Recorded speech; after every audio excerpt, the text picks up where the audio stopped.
বাইরে বিকেলের আলো গাঢ় হয়ে এসেছে।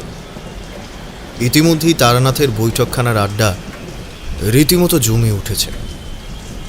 সেই যে তারানাথের বাড়িতে ঢুকেছি তারপর থেকেই একটু একটু করে মেঘ করতে আরম্ভ করেছে। সেই রোদ আর মেঘের লুকোচুরি খেলা। তেলেভাজা, নুন এবং লঙ্কা সহযোগে মুড়ি ইতিমধ্যেই এসে হাজির। এক গাল মুড়ি মুখে পুরে কিশোরী বলল, ঠাকুরমশাই, আজকে আপনাকে একটু চুপচাপ লাগছে কেন বলুন তো? তারানাথের এই ভাবটা মাঝে মাঝে হয় কিছুদিন থাকে, আবার চলে যায়। দেখলাম আজও তারানাথের চোখ কেমন ভাষা ভাষা হয়ে রয়েছে, বাইরের দিকে উদাসীন ভাব নিয়ে তাকিয়ে রয়েছে। কিছুক্ষণ পর তিনি বললেন, বুঝলে বিভূতি, আজকের এই বৃষ্টিটা দেখে একটা পুরনো কথা যেন মাথা চাড়া দিয়ে উঠছে। বৃষ্টি দেখলেই আপনার সব মনে পড়ে যায় নাকি বলুন তো ঠাকুরমশাই?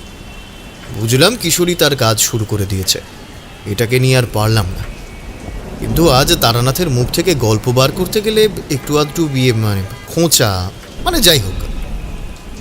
তারানাথ এবার জানালার দিক থেকে মুখ ফেরালেন কিশোরীর দিকে।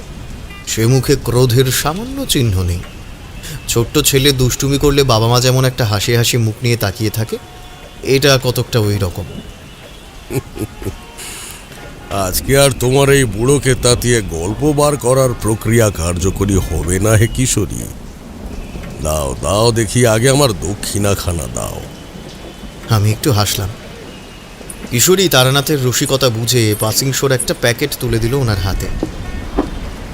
ঠিক এমন সময় চারি এসে চা দিয়ে গেল। তারানাথ বলল, নাও, আগে এই চায়ের গতিটা করে ফেলো দেখি। তারপর আপনার একটা গল্প হচ্ছে তো? কতবার বলেছি গল্প নয়, গল্প নয়, সব এক একটা অভিজ্ঞতা। যাকে অবুঝকে বুঝিয়ে তো লাভ নেই। দেখো, তোমাদের আগেও বলেছি, যার ক্ষমতা অসীম তার কাছে তখন শুধু সেই ক্ষমতাটাই আসল নয়, তার সাথেই আসে কর্তব্য। জানোই তো, আমি শক্তি পেলেও রাখতে পারিনি না, অন্যের ক্ষতি করতে গিয়ে বা অন্য কোনো ভাবে না। হারিয়েছিল ষড়রিপুর ফাঁদে পড়ে। শুধু ওই এক মধু সুন্দরী দেবীর আশীর্বাদের জন্যে, ভাত কাপড়ের জন্যে ভাবতে হয় না। যাকে সেসব কথা যাক।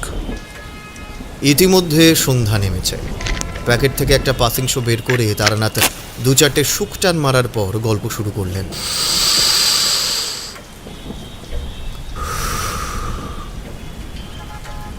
সত্যি বলতে, এত সব ঘটনা আমার জীবনে ঘটেছে যে ভাবলে আমি নিজেই কখনো কখনো অবাক বোধ করি। আর তোমরা নিশ্চয়ই ভাবো যে এই বুড়ো সাজিয়ে সাজিয়ে মিথ্যে কথা বলে। তোমাদেরও দোষ দেওয়া যায় না হে, দোষ দেওয়া যায় না। যাকে আজকে যে ঘটনাটা আমি বলবো, সেটা কিন্তু আমার সেই প্রথম জীবন পেরিয়ে ওই মাঝামাঝি, ধরো 25 বছর আগের কথা। সে এক হেমন্তের সন্ধ্যা। দিগন্তে রক্তিম সূর্য ডুবছে, আর আমি পায়ে পায়ে হেঁটে চলেছি বকুলতলা বলে কোনো এক গ্রামের মেঠো পথে। ধুলি ধূসরিত পথ, আর তার দুপাশে পুরনো বট আর আম গাছ। আমার দু চোখে তখন কেবলই অজানা পথে পা বাড়ানোর নেশা আর নতুন কিছু শেখার আগ্রহ। এমনই সময় অন্ধকার হয়ে আসতেই হঠাৎ চোখে পড়ল এক ভগ্ন প্রায় বাড়ি। জীর্ণ দশা, পলেস্তারা খসে পড়েছে, ছাদের কড়িকাঠ ভাঙা। তবুও সেই বাড়ির আনাচে কানাচে কিন্তু এককালের আভিজাত্যের চিহ্ন স্পষ্ট। দেখে মনে হচ্ছিল এই বাড়ির প্রতিটি ইঁটে যেন শত শত বছরের গল্প লুকিয়ে আছে। আমার তান্ত্রিক মন কেমন সায় দিয়ে উঠল। কেন জানি না, মনে হলো আজ রাতের আশ্রয় এইখানেই মিলবে। দরজার কড়া নাড়তেই মৃদু শব্দে দরজা খুলে গেল। এক বৃদ্ধ, চোখে মুখে বিষণ্ণতার এক গভীর ছাপ, ক্লান্ত দৃষ্টি নিয়ে আমার দিকে তাকালেন। কি ব্যাপার? নমস্কার, আমি তারানাথ চাটুর্যে, ভবঘুরে পথিক মানুষ। আজ রাতের মতো যদি থাকবার একটা আশ্রয় মিলত। বৃদ্ধ কেন জানি আমাকে দেখে প্রথমে একটু দ্বিধা করলেন বটে, কিন্তু পরে আশ্রয় দিলেন। আসলে আমি বারবার দেখেছি, আমি যে বামুনের ছেলে এটা জানার পর সহজে কেউ আশ্রয়ের জন্য আমাকে মানা করতে পারেন না। তখনকার গ্রাম বাংলায় বামুনের আলাদা খাতির ছিল, সেটা তো তোমরা মানবে।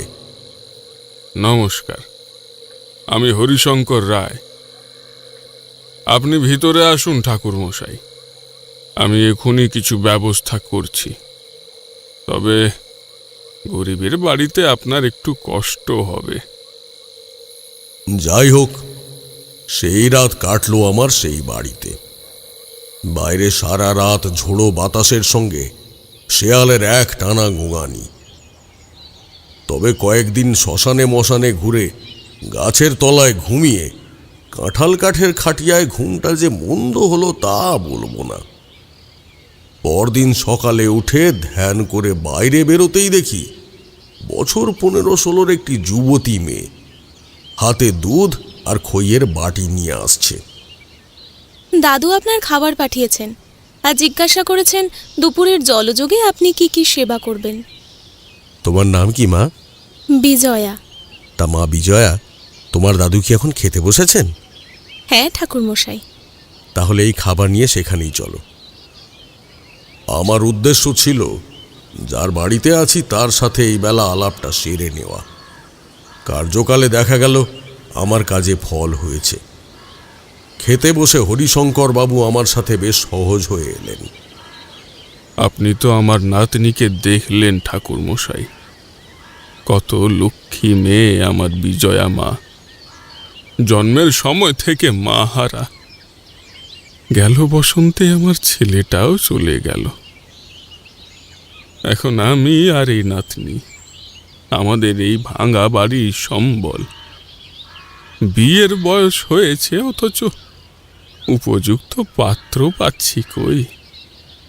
আমাদের অবস্থা যেরকম, অথচ বছর 20 আগেও আমার বাবা মশাই বেঁচে থাকতে আমাদের এই হাল ছিল না ঠাকুর মশাই। আজ কেউ দেখলে বলবে আমি এই গ্রামের জমিদার বংশের উত্তরাধিকার।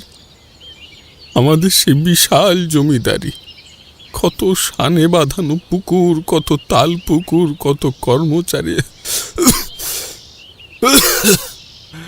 আজ আজ সব স্বপ্ন, সব তছনছ হয়ে গেল ঠাকুর মশাই। কথা বলতে গিয়ে বৃদ্ধের কণ্ঠস্বর ভেঙে পড়েছে, চোখে জল। এক সময়ের জমিদারের এই করুণ পরিণতি দেখে আমার মনটা কেমন যেন করে উঠল। যেটুকু আলাপ করে বুঝেছিলাম মানুষটা সাদাসিধে ভালো মানুষ, অহংকার নেই। হ্যাঁ, তবে আভিজাত্য অবশ্যই আছে। এই রকম জমিদারের জমিদারিতেই তো প্রজার কল্যাণ হয়। তাই ভারী আশ্চর্য হলাম। এনাকে অপসারিত করবার কোনো কারণই আমার বোধগম্য হলো না। কি বলছেন? এমন অবস্থা হলো কি করে? বৃদ্ধ দীর্ঘশ্বাস ফেলে চোখ তুলে একবার ঘরের চারিদিকে অসহায়ভাবে তাকালেন। তারপর ধীরে ধীরে বলতে লাগলেন, সবই আমার কাকা তারাশঙ্কর রায়ের কীর্তি। সে আমার ঠাকুমার ভাইয়ের একমাত্র ছেলে। অনাথ হয়ে যাবার পর আমার ঠাকুমা তাকেও বাবার মতোই নিজের সন্তান হিসেবে মানুষ করেছিলেন। ভাইয়ের একমাত্র স্মৃতিকে বুকের মানিক করে আগলে রেখেছিলেন। কিন্তু সেই বিষধর সাপই আমাদের সর্বনাশ করে, অভিশাপ। সে কি আপনার কাকা? ঠাকুর মশাই, সে এক দীর্ঘ কাহিনী। আমার বাবা মশাই মারা যাবার পর তারাশঙ্কর ছলে বলে কৌশলে জমিদারির সিংহভাগ দখল করে নিল। সে বড় লোভী, বড় স্বার্থপর মানুষ। বরাবর তার চোখ ছিল আমাদের পৈতৃক সম্পত্তিতে। 1 ইঞ্চি জমিও সে ছাড়তে রাজি ছিল না। আমরাই সে কথা বুঝতে পারিনি। বাবা মশাই ও ভাই ভেবে স্নেহ করে বহু সম্পত্তি দেখাশোনার ভার, অনেক দায়িত্ব তার উপর দিয়ে রেখেছিলেন। সেও সুযোগ বুঝে ভালো মানুষ সেজে আমাদের পিছনে নিজের শক্তি বৃদ্ধি করতে লাগলো। এক এক করে নায়েব গোমস্তা প্রায় সবাইকে হাত করে নিল ধীরে ধীরে। বাবা মশাইয়ের মৃত্যুর পর ওর শয়তানি মুখোশটা খসে পড়ল ঠাকুর মশাই। কিছু জাল কাগজ আর বেশিরভাগ ঘুষখোর কর্মচারীদের সাহায্য নিয়ে আমাদের বের করে দিল মহল থেকে। মিথ্যা মামলা সাজিয়ে সাক্ষীদের ভয় দেখিয়ে সে এখনো সেসব কবজা করে রেখেছে। সব কিছু থেকে বেদখল আমরা। আমার ছেলে যদি ওই সব মেনে নেয়নি। গত বছর অবধি মামলার দেখাশোনা সব ছেলেই করছিল, কিন্তু এখন আমি বুড়ো মানুষ, একা কী বা করব? দেখছেনই তো, এই গ্রামের শেষ সীমানায় কেবল ভাঙা বাড়িটুকু নিয়ে আমরা পড়ে আছি। শরিকি ঝামেলা আর মামলা কাছারি নিয়েই দিন কাটছে। আমি জানি না এই মামলা কবে শেষ হবে। বেঁচে থাকতে আদৌ কি আমরা বিচার পাবো? হরিশঙ্কর বাবু যখন কথাগুলো বলছিলেন তখন তার চোখে মুখে এক ধরনের কষ্ট ছিল, যেটা কোনো জমিদারি হারানোর থেকেও বেশি। যেন কাছের মানুষের বিশ্বাসঘাতকতাই তাকে বেশি কষ্ট দিয়েছে। আচ্ছা, জমিদার হিসেবে সে কেমন? মানে আমি বলতে চাইছি, গ্রামের কেউ এই অন্যায়ের প্রতিবাদ করে না? কি বলি ঠাকুর মশাই, এখন অবশ্য তারাশঙ্কর আবার নিজেকে শাক্ত বলে দাবি করছে। গ্রামে পূজা আর্চা করে, কিন্তু তার চরিত্র সেই যে বরাবরই কি ভীষণ অত্যাচারী, সে কথা মুখে বলে বোঝানো প্রায় অসম্ভব। তার প্রতাপে গ্রামবাসী তটস্থ, তার ভয়ে কেউ তার বিরুদ্ধে কথা বলার সাহস পর্যন্ত করে না।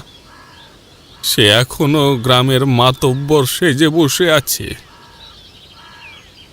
তবে গ্রামের মানুষ বোঝে আমাদের অসহায় অবস্থার কথা।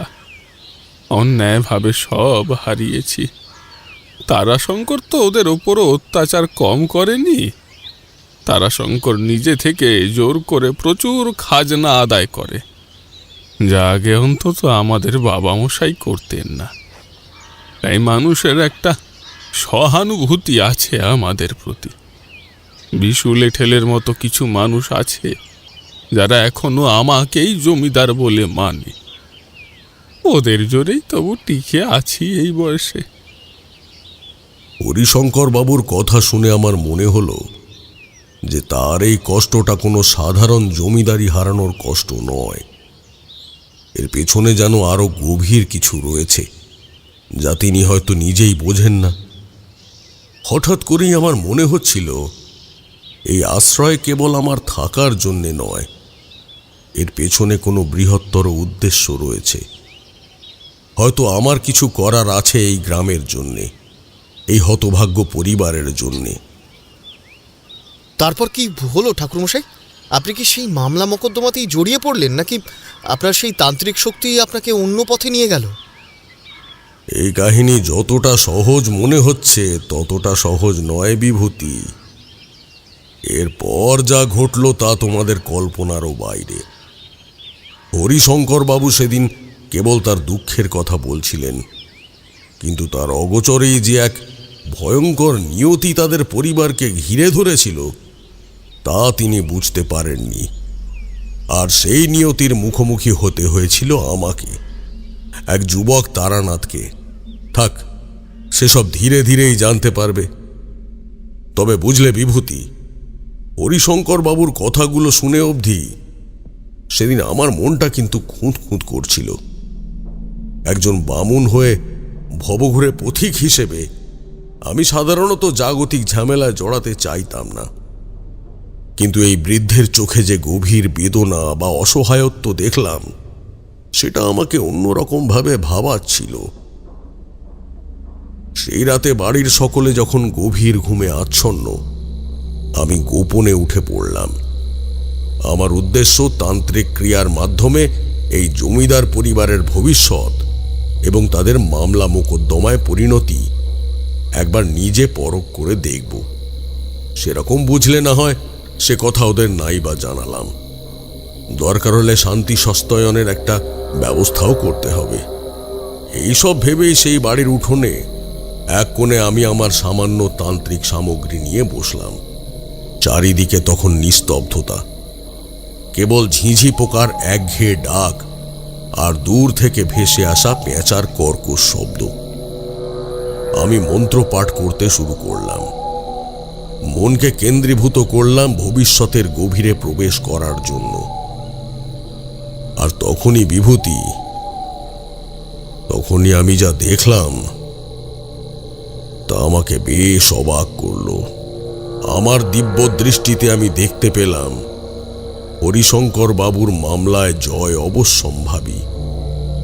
তার ভাগ্যে শুভ যোগ আগে থেকেই লেখা ছিল, কারণ তিনি একজন সৎ ও ধর্মপ্রাণ মানুষ। ঈশ্বরের আশীর্বাদ যেন তার উপরে আগে থেকেই ছিল। কিন্তু অদ্ভুতভাবে সেই শুভ যোগ যেন কোনো এক অদৃশ্য বাঁধনে আটকে রয়েছে, তা কার্যকরী হচ্ছে না। যেন একটা ঘন কালো ছায়া সেই শুভ যোগকে ঢেকে রেখেছে।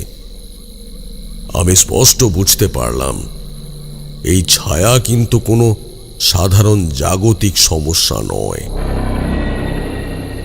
এরপর আমি সেই ধ্যানের মধ্যেই মরিয়া হয়ে কালো ছায়ার উৎস খুঁজতে লাগলাম।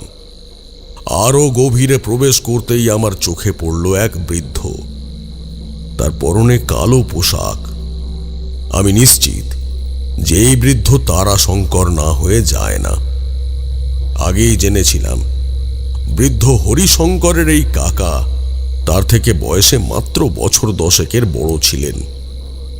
বুঝলাম এই কালো জাদুর প্রভাব তারই কাজ। সে হয়তো কোনো নিম্ন শ্রেণীর শয়তান সাধকের কাছ থেকে এই বিদ্যে শিখেছে বা নিজেই এর চর্চা করে। আর এই জাদু এতটাই শক্তিশালী যে শুভ শক্তিকে নিষ্ক্রিয় করে রেখেছে। শুধু তাই নয়, আমি স্পষ্ট দেখলাম বিজয়ার ওপরেও এক সূক্ষ্ম প্রভাব বিস্তার করার চেষ্টা করছে সেই অশুভ শক্তি। যদিও হরিশঙ্কর বাবু সেটা বুঝতে পারেননি, আমি নিশ্চিত হলাম এই পরিবার এক অদৃশ্য শক্তির দ্বারা আক্রান্ত। পরদিন সকালে হরিশঙ্কর বাবু যখন আমার সঙ্গে কথা বলতে এলেন, আমি আর নিজেকে ধরে রাখতে পারলাম না। যা দেখেছি তা তাকে জানানো প্রয়োজন মনে করলাম। হরিশঙ্কর বাবু, আপনার সঙ্গে আমার কিছু জরুরি কথা আছে। গতকাল রাতে আমি আপনার পরিবারের মঙ্গল কামনায় কিছু তান্ত্রিক ক্রিয়া করেছি। তাতে যা দেখলাম। কি দেখলেন ঠাকুর মশাই? কোনো আশার কথা? আশা আছে, তবে তার আগে কিছু সত্য জানতে হবে। আপনার মামলায় জয় অবশ্যম্ভাবী, কিন্তু কোনো এক অশুভ শক্তি সেই জয়কে আটকে রেখেছে। আমি স্পষ্ট দেখেছি আপনার কাকা তারাশঙ্করের পেছনে আছে। সে কেবল লোভী যে তাই নয়, সে এক নিম্ন শ্রেণীর শয়তান সাধক। তারই কালো জাদুর প্রভাবে আপনার শুভ যোগ বাধাগ্রস্ত হচ্ছে। হরিশঙ্কর বাবু আমার কথা শুনে হতবাক হয়ে গেলেন। তার মুখ ফ্যাকাশে হয়ে গেল। সে কি বলছেন ঠাকুর মশাই? কাকা এমন কাজ করতে পারে? আমি তো জানতাম সে শুধু জমি জমা নিয়েই কারসাজি করছে। শুধু জমি জমা নয় হরিশঙ্কর বাবু, আমি আরো দেখেছি বিজয়ার মা বাবার অকাল মৃত্যুর পেছনেও তার হাত আছে। তাদের মৃত্যু কিন্তু স্বাভাবিক ছিল না। সেই কালো জাদুর প্রভাবেই তাদের চরম অনিষ্ট হয়েছে। আপনার ছেলে বৌমার প্রাণ পর্যন্ত নিয়েছে সেই শয়তান, যাতে আপনারা আরো দুর্বল হয়ে পড়েন এবং সে সহজে সবকিছু দখল করতে পারে। আমার কথা শুনে হরিশঙ্কর বাবু চেয়ারে ধপ করে বসে পড়লেন। তার চোখে অবিশ্বাস আর এক গভীর বেদনা। আসলে এই আঘাতটা যে তার সম্পত্তি হারানোর থেকেও বেশি ছিল।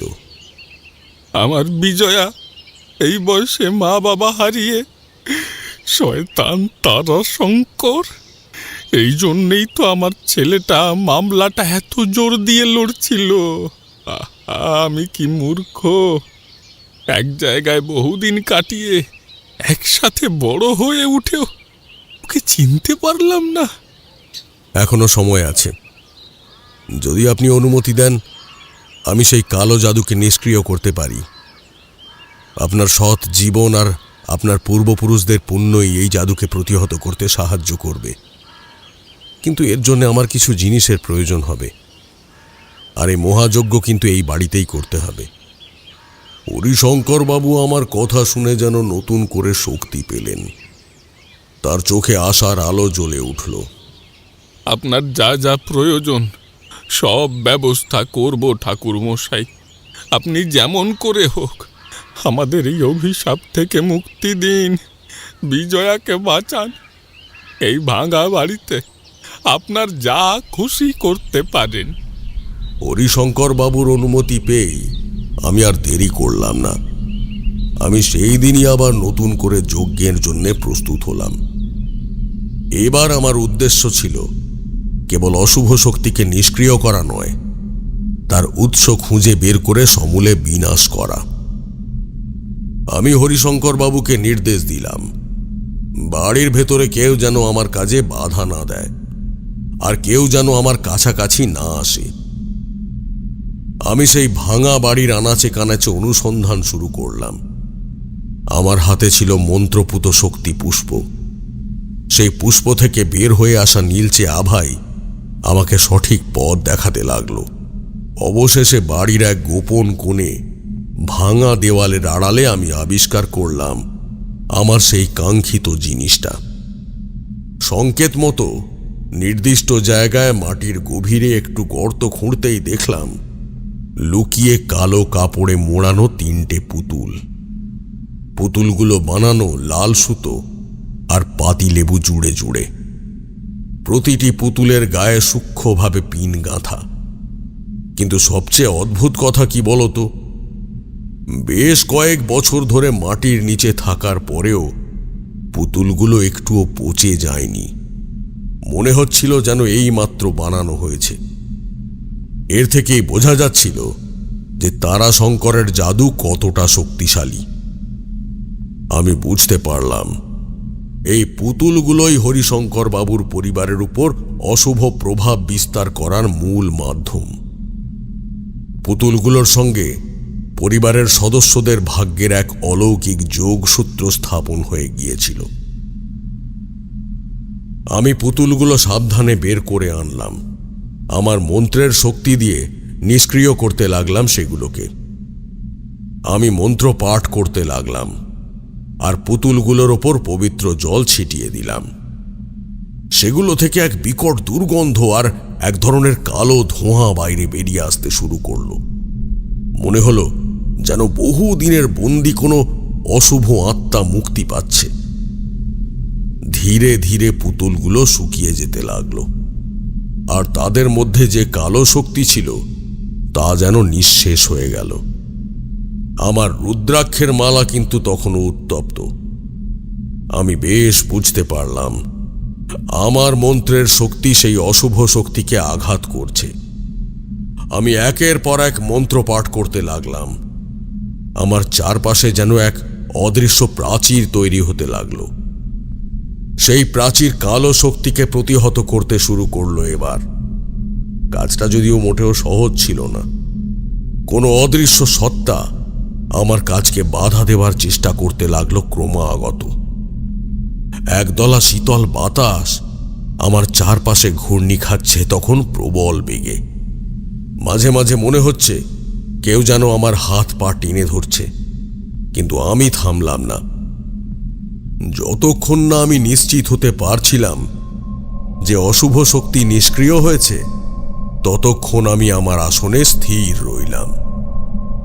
ভোর হওয়ার ঠিক আগে অনুভব করলাম সেই অশুভ শক্তির প্রভাব ধীরে ধীরে কেটে যাচ্ছে। বাতাস আবার হালকা হয়ে উঠল। শীতলতা কেটে গিয়ে এক ধরনের পবিত্রতা অনুভব করলাম। এক অদ্ভুত শান্তি যেন আমার মনকে ভরে তুলল। পরদিন সকালে আমার ঘুম ভাঙার আগেই বাইরে একটা শোরগোল শুনলাম। উঠে বাইরে আসতেই দেখলাম হরিশঙ্কর বাবু আর তার নাতনি বিজয়া আনন্দে প্রায় আত্মহারা। তাদের চোখে মুখে এক অদ্ভুত উজ্জ্বলতা, যা আগের দিন দেখিনি। সামনে এক গোমস্তা গোছের লোক, পাশে উকিলের পোশাকে একজন। জমিদার মশাই, ও জমিদার মশাই, এই ভালো খবর আছে, আপনার মামলায় জয় হয়েছে, রায় আপনার পক্ষেই গেছে। শুধু তাই নয়, আদালত থেকে বিরাট অঙ্কের ক্ষতিপূরণের নির্দেশ দিয়েছে। আপনার সব জমি জমা, আপনার পৈতৃক মহলও আপনাকে ফিরিয়ে দেওয়ার নির্দেশ দিয়েছে। হরিশঙ্কর বাবুর চোখ আনন্দে ছলছল করে উঠল। তিনি নিজের কানকে বিশ্বাস করতে পারছিলেন না। তার মুখ থেকে যেন স্বস্তির এক দীর্ঘশ্বাস বেরিয়ে এলো। বিজয়ার মুখ খুশিতে ভরে উঠেছে তখন, চোখ দুটো আনন্দে উজ্জ্বল। তাদের চোখে মুখে যে স্বস্তি দেখলাম, তা যেন আমার সব পরিশ্রমকেই সার্থক করে দিয়েছে। ঠাকুর মশাই, এ কি অলৌকিক ঘটনা! আপনি আসার পর থেকে কি যে হলো, এই যেন ভগবানেরই আশীর্বাদ। আপনি আমাদের ভাগ্য দেবতা হয়ে এলেন ঠাকুর মশাই। তার কণ্ঠে গভীর কৃতজ্ঞতা আর বিশ্বাস। আমি তো নিমিত্ত মাত্র হরিশঙ্কর বাবু, সবই ঈশ্বরের ইচ্ছা। আসলে এত দ্রুত এতটা অলৌকিক কিছু ঘটার আশঙ্কা হরিশঙ্করের ছিল না। তিনি জানতেন না যে তার বাড়িতে যে সাধারণ পথিক আশ্রয় নিয়েছে, সে আসলে একজন পোড় খাওয়া তান্ত্রিক। ধীরে ধীরে গ্রামবাসীরাও এলো। তারাও যেন আজ অভিশাপ মুক্ত, আনন্দে আত্মহারা। চারিদিকে এক অনাহুত উৎসবের মেজাজ, যেন দীর্ঘকালের অন্ধকার কেটে নতুন আলো এসেছে। গ্রামের মানুষ হরিশঙ্কর বাবুর বাড়িতে এসে ভিড় জমাচ্ছে, তাকে অভিনন্দন জানাচ্ছে। এর মধ্যেই আমারও নতুন কয়েকজনের সাথে বেশ আলাপ জমে উঠল। গোমস্তা সুজয়, উকিলবাবু আর আমি তিনজনেই মোটামুটি সমবয়সী, এবং সেই সঙ্গে বৃদ্ধ হরিশঙ্করের শুভচিন্তকও বটে। এই উৎসবের মেজাজে আমরা বাগানের দিকে তামাক নিয়ে বেশ জমিয়েই বসেছিলাম। এমন সময় এক দীর্ঘদেহী লেঠেল পিছনে নিয়ে বৃদ্ধ হরিশঙ্কর প্রবেশ করলেন। এই কয়েক ঘন্টায় যেন তার স্বাস্থ্য ফিরে গিয়েছে। ঠাকুর মশাই, আপনার কাছে আমরা চিরঋণী। দয়া করে আপনি আমাদের সাথে আরো কয়েকটা দিন থাকুন। আমাদের নতুন করে পাওয়া সুখটা আপনার সাথে ভাগ করে নিতে চাই। জমিদার বাড়ি, এই গ্রামের জমি জমা, হারানো সব গৌরব, যা কিছু ফিরে পেলাম, এই সবই আপনার অবদান। হরিশঙ্কর বাবুর এমন আন্তরিক অনুরোধ আমি ফেলতে পারলাম না। সেই দিন বিকালের মধ্যেই হরিশঙ্কর নিজের দলবল নিয়ে পুরনো পৈতৃক মহলের দখল নিলেন। এমনকি সেই রাতেই বর্তমান জমিদারের নির্দেশ মতো তারাশঙ্করকে গ্রাম ছেড়ে চলে যেতে হলো। ভাবলাম বকুলতলা গ্রাম থেকে চিরতরে বিদায় নিল এক অভিশাপ, কিন্তু যাওয়ার সময়ও তার চোখে এক বুনো হিংস্রতা দেখেছিলাম আমি, যেন এই অপমান সে কোনোদিন ভুলবে না। তার চোখের সেই দৃষ্টিটা আমার আজও মনে আছে বিভূতি। তার মুখ দেখে মনে হয়েছিল সে যেন কোনো প্রতিশোধের আগুন বুকে নিয়ে চলে যাচ্ছে। সে এক শয়তান, আবার সে ফিরে আসবে। তা হরিশঙ্কর বাবুর অনুরোধ মতো আমি আরো কয়েকটা দিন বকুলতলা গ্রামে থেকেই গেলাম। কিন্তু শুধু সেটাই একমাত্র কারণ ছিল না।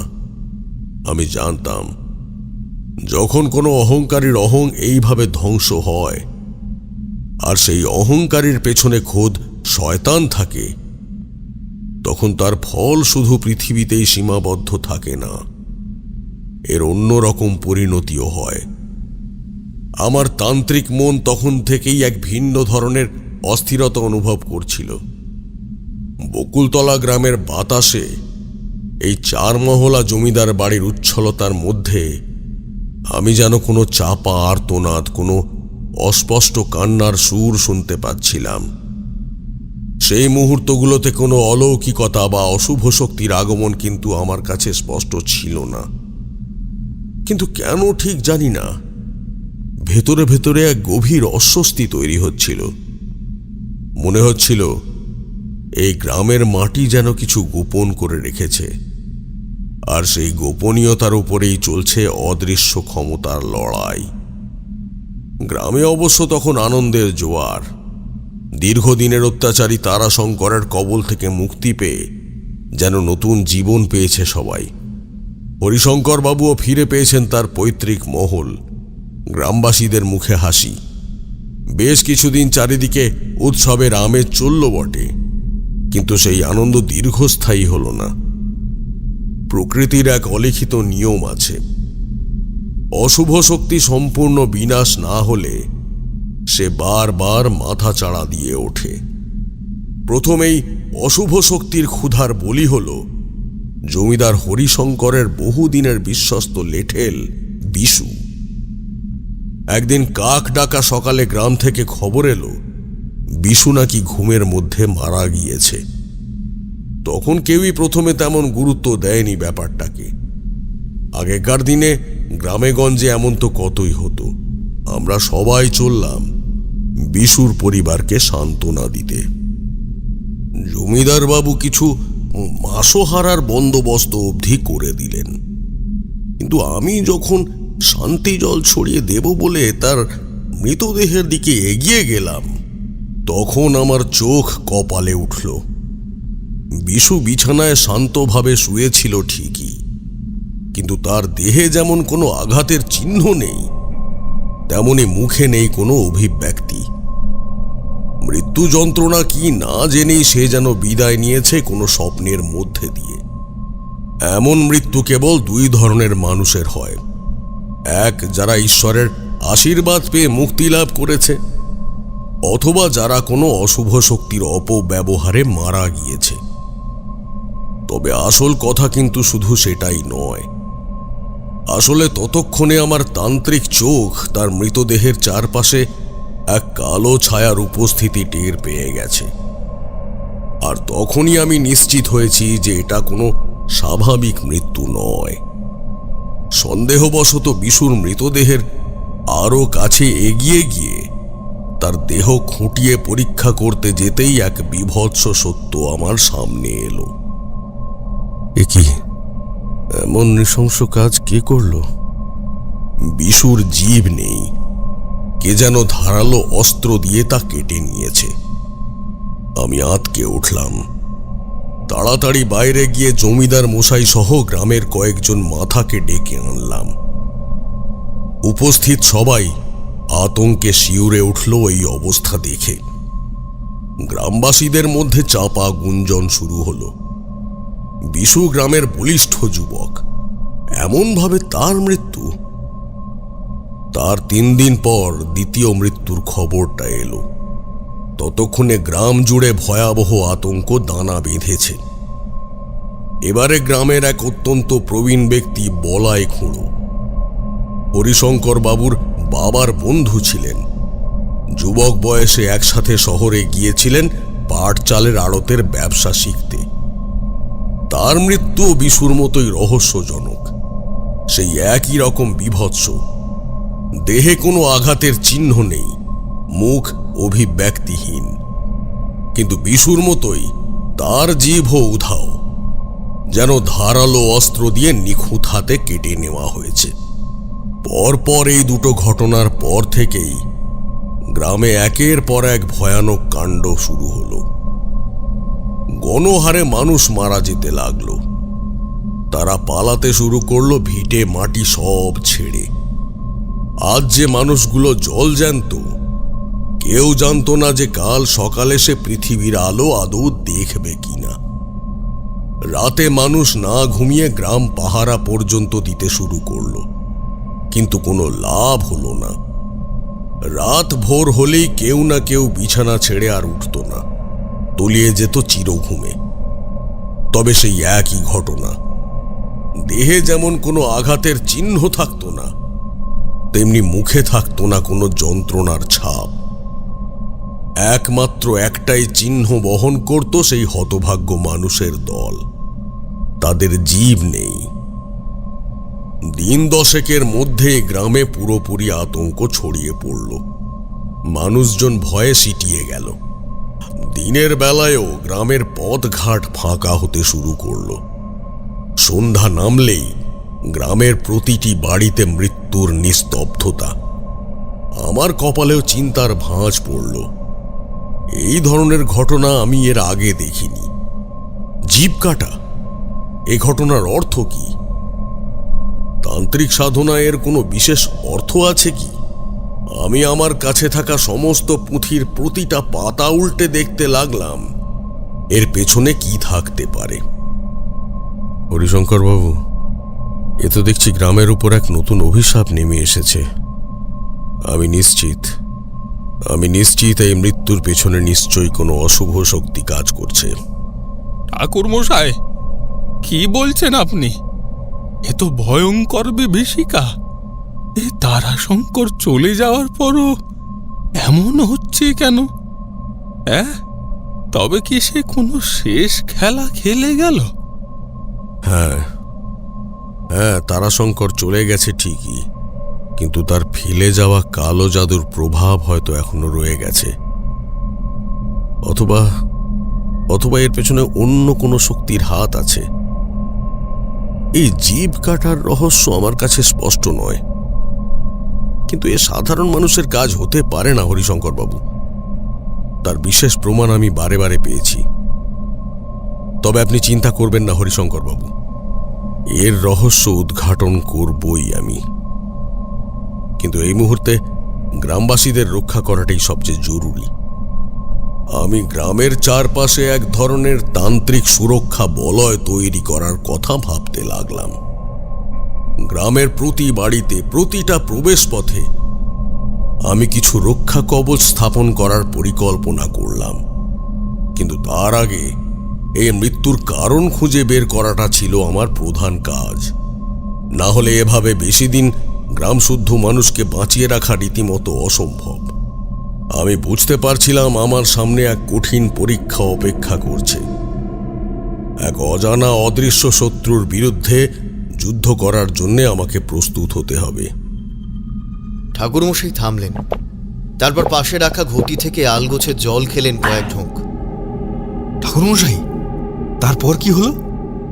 এমন অবস্থায় যখন আমি এই ঘটনার কোনো কুল খুঁজে পাচ্ছিলাম না, তখনই স্বয়ং দেবী যেন আমাকে পথ প্রদর্শন করলেন।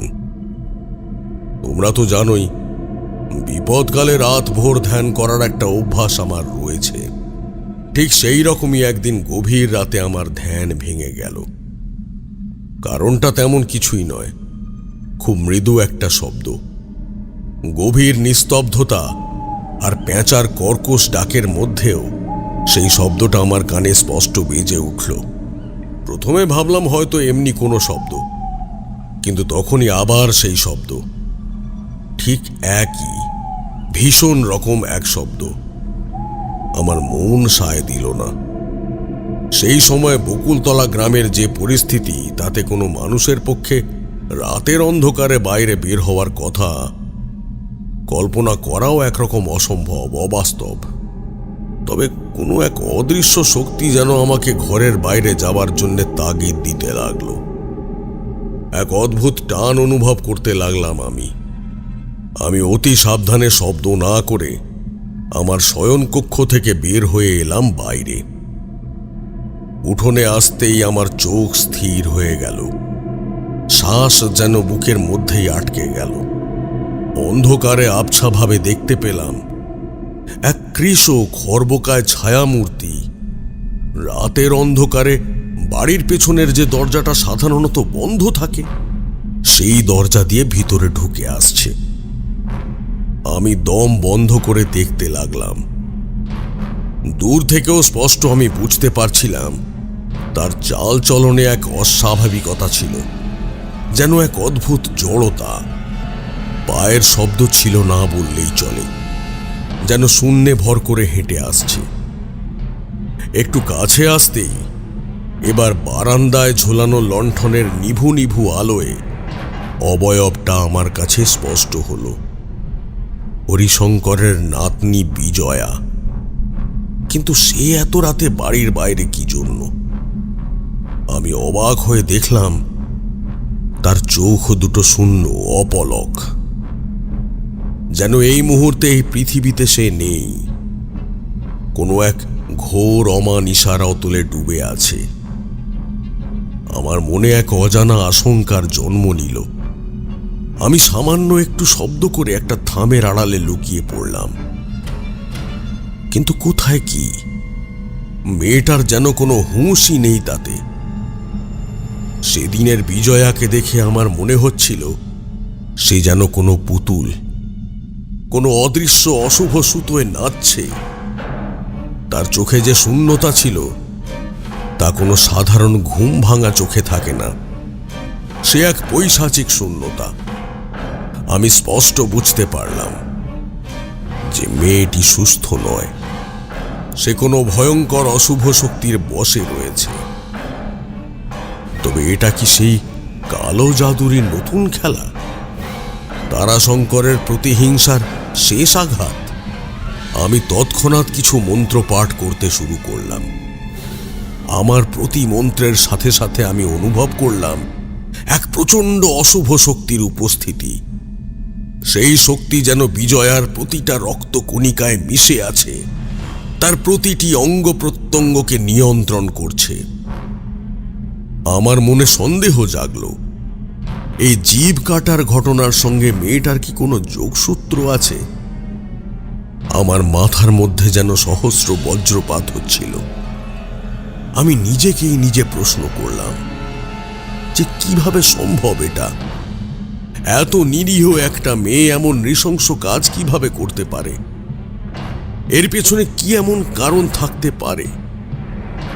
কিন্তু গভীর রাত, এই মুহূর্তে সরাসরি কিছু করা সম্ভব ছিল না।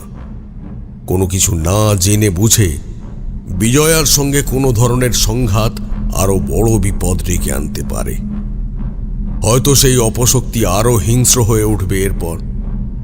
এই ধরনের অপশক্তিকে দিনের আলোয় এবং সুস্থ মস্তিষ্কে মোকাবিলা করাই বুদ্ধিমানের কাজ। তাছাড়া জমিদার হরিশঙ্কর বাবুর কাছে এই মুহূর্তে সব কথা বললে তিনি হয়তো বিশ্বাসই করতে পারবেন না। তখন এই কাজ আমার জন্য আরো কঠিন হয়ে যাবে।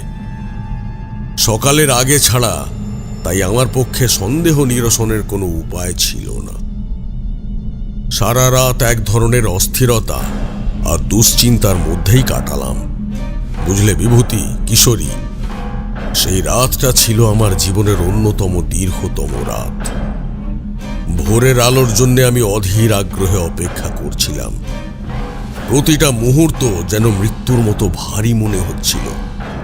একদিকে গ্রামের গণমৃত্যু, তো অন্যদিকে বিজয়ার এই অস্বাভাবিক আচরণ। তারাশঙ্কর চলে গেলেও তার ফেলে যাওয়া বিষের প্রভাব এখনো রয়ে গেছে, কিংবা কোনো নতুন আরো ভয়ঙ্কর, আরো প্রাচীন শক্তি এই গ্রামের উপরে ভর করেছে। আর সেই শক্তির প্রথম বলি হয়তো হতে চলেছে বিজয়া, অথবা সে নিজেই সেই শক্তির হাতিয়ার। আমি মনে মনে প্রতিজ্ঞা করলাম এই রহস্যের শেষ আমি দেখবই। ভোর হলো। রাতের সমস্ত অস্থিরতার দুশ্চিন্তা নিয়ে আমি এক নতুন লড়াইয়ের জন্য প্রস্তুত হলাম। আমার প্রথম কাজই ছিল বিজয়ার রহস্য উন্মোচন করা। আমি জানতাম এই রহস্যের সমাধান না হলে গ্রামেরই জীব কাটার বিভীষিকা থামানো যাবে না। হরিশঙ্কর বাবু অবশ্য তখনও তার নাতনির এই অস্বাভাবিক আচরণ সম্পর্কে কিছুই জানেন না। আমি তাকে এ বিষয়ে কিছু বলার আগে নিজেই নিশ্চিত হতে চেয়েছিলাম। বিজয়া ঘুম থেকে উঠতেই আমি তাকে ডেকে পাঠালাম। তার কপালে নিজের তর্জনী ঠেকিয়ে আমার সমস্ত জ্ঞান প্রয়োগ করলাম। আমার দেহ ভেদ করে এক তীব্র শক্তি প্রবেশ করল মেয়েটার মধ্যে। মুহূর্তেই বিজয়ার দেহ যেন কাঁপতে শুরু করল। তার চোখের শূন্যতা আরো গাঢ় হল। আমি আমার দিব্য দর্শনের মাধ্যমে তার শরীরের গভীরে প্রবেশ করতে লাগলাম। আমার দিব্য দৃষ্টিতে যা উন্মোচিত হলো তা আমার সমস্ত ধারণাকে উল্টে দিল। বিজয়া কোনো সাধারণ কালো জাদুর প্রভাবে ভুগছে না, তার উপর নেমে এসেছে এক ভয়ঙ্কর অপদেবীর প্রকোপ। এ দেবীর ক্ষুধা মারাত্মক। এ অপদেবী শুধু ধ্বংস করে, তার ছায়া অশুভ, তার স্পর্শে সবকিছু শুকিয়ে যায়। আমি স্পষ্ট দেখতে পেলাম সেই অপদেবী বিজয়ার সত্তাকে আষ্টে পৃষ্ঠে বেঁধে রেখেছে, তাকে নিজের যন্ত্র হিসেবে ব্যবহার করছে। এই দেবীর উপস্থিতি এতটাই প্রবল যে এইটুকুতেই আমার শরীর হিম হয়ে আসছিল। এ দেবী নয়, এ তো এক অপচ্ছায়া। বিজয়াকে নিজের ঘরে পাঠিয়ে আমার মনের গভীরে এই অপদেবীর পরিচয় খুঁজতে লাগলাম। আমার তন্ত্রশাস্ত্রের জ্ঞান, বহু বছরের সাধনা সবটুকু কাজে লাগিয়ে ধ্যান করতে লাগলাম। এবার নিশ্চিত জানলাম এ হলেন দেবী হাড়চামুন্ডা, এক প্রাচীন ভয়ঙ্কর অপদেবী যার ক্রোধের কোনো সীমা নেই। ইনি কেবলমাত্র ধ্বংস ও বিনাশের জন্যেই পরিচিত। যে অঞ্চলে ইনি একবার প্রকোপ ফেলেন সে অঞ্চল শ্মশানে পরিণত হয়। ইনি আবার অনেক সময় প্রেতকুলের অধিষ্ঠাত্রী নামেও পরিচিত, তাই তার নাম হাড়চামুন্ডা। কিন্তু হাড়চামুন্ডার মতো অপদেবী কেন বকুলতলা গ্রামে প্রবেশ করল? আর কেনই বা সে বিজয়াকে বেছে নিল তার হাতের পুতুল হিসেবে? আর সেই দেবীর সাথে জীব কাটারই বা কি সম্পর্ক? এই প্রশ্নগুলো থেকেই আমি এক ভয়ঙ্কর সত্যের মুখোমুখি হলাম। এই অপদেবীর প্রকোপ মুক্ত হয়েছে জমিদার বাড়ির পূর্বপুরুষের করা কোনো পাপের কারণে। এই সত্যি আমার মনে এক বিরাট ধাক্কা দিল। জমিদার হরিশঙ্কর একজন সৎ এবং ধর্মপ্রাণ মানুষ। তার পূর্বপুরুষের পাপের ফল কেন তাকে ভোগ করতে হবে? আর বিজয়ার মতো একটা মেয়ে, একটা ফুল এমন কম বয়সে শুকিয়ে যাবে? এমন কি সেই পাপ? কি হতে পারে? আমি শত চেষ্টা করেও সেই পাপের প্রকৃতি স্পষ্ট দেখতে পাচ্ছিলাম না। সেটা যেন এক কুয়াশার আড়ালে ঢাকা। কিন্তু আমি নিশ্চিত ছিলাম এই অপদেবীর প্রকোপের পেছনে জমিদার বাড়িরই কোনো গভীর গোপন পাপের অভিশাপ কাজ করছে। আমি জানতাম যে দেবী হাড়চামুন্ডাকে প্রতিহত করা অত্যন্ত কঠিন কাজ। এ শুধু মন্ত্র বা পূজা দিয়ে সম্ভব নয়। এর জন্যে প্রয়োজন সেই পাপের প্রকৃতি খুঁজে বের করা এবং তার প্রায়শ্চিত্ত করা। আমি আর সময় নষ্ট না করে হরিশঙ্কর বাবুর কাছে গেলাম। তার মুখ তখনও গ্রামের সব প্রজার জন্য উদ্বেগে ভারাক্রান্ত। হরিশঙ্কর বাবু, আমি যা দেখছি তা কিন্তু খুবই ভয়ঙ্কর।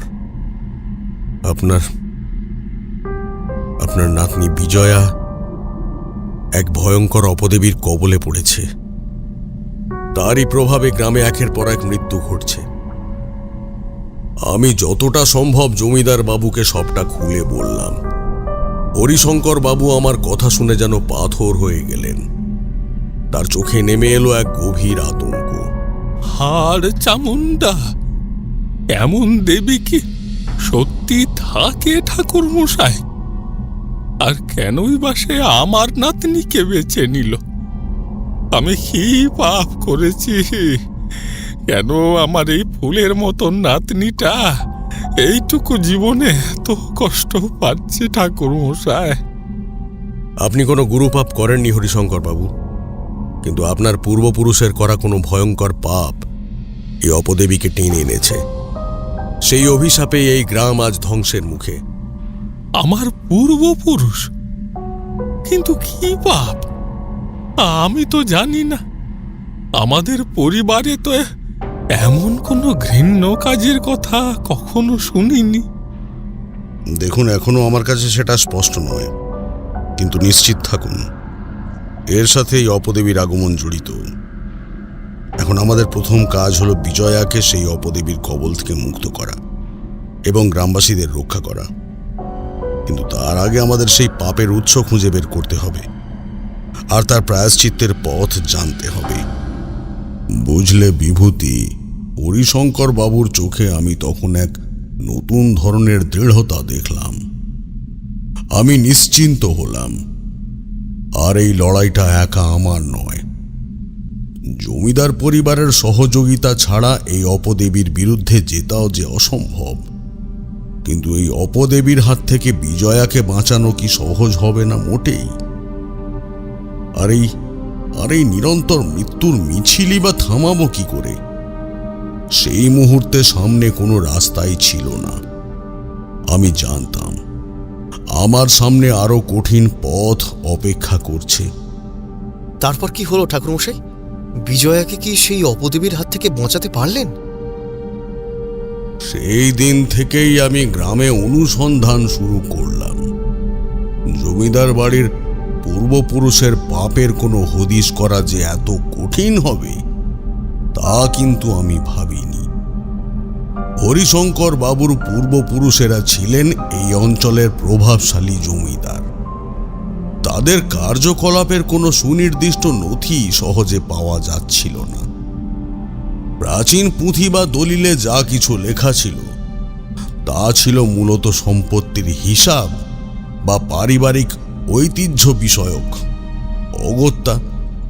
আমি গ্রামের প্রবীণ ব্যক্তিদের অনুসন্ধান করতে শুরু করলাম, কিন্তু প্রতিবারই আমি হতাশ হচ্ছিলাম। যেই সব প্রৌঢ় মানুষ এই গ্রামের দীর্ঘ ইতিহাস সম্পর্কে কিছু জ্ঞান রাখতেন, ইতিমধ্যেই তাদের প্রায় সকলেরই এই অপশক্তির কোপে মৃত্যু ঘটেছিল। তাদের জিভ কাটা মৃতদেহগুলো এখন যেন নীরব প্রমাণ দিচ্ছিল যে এই অভিশাপ কতটা গভীরে প্রথিত। এই অপশক্তি শুধু ক্ষমতাশালী নয়, সে বুদ্ধিও ধরে, এবং সেই কারণেই আজ গ্রামের ইতিহাস যেন সময়ের অচিরেই মুছে যেতে বসেছে। মানুষ বলি হচ্ছে এমন এক অভিশাপের যা তাদের সম্পূর্ণ অজানা।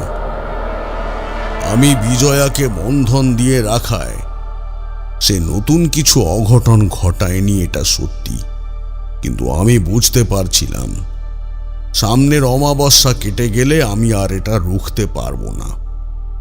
হয় এই অপশক্তি নিজের প্রতিশোধ পূর্ণ করবে, আর নয়তো আর কাউকে না পেয়ে পরম আক্রোশে বিজয়াকেই শেষ করে তবে ক্ষান্ত হবে।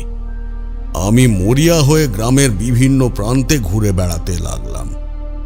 যেন মনে হচ্ছিল এই মাটি আমাকে তার গোপন অতীতের কাছে নিয়ে যাবে।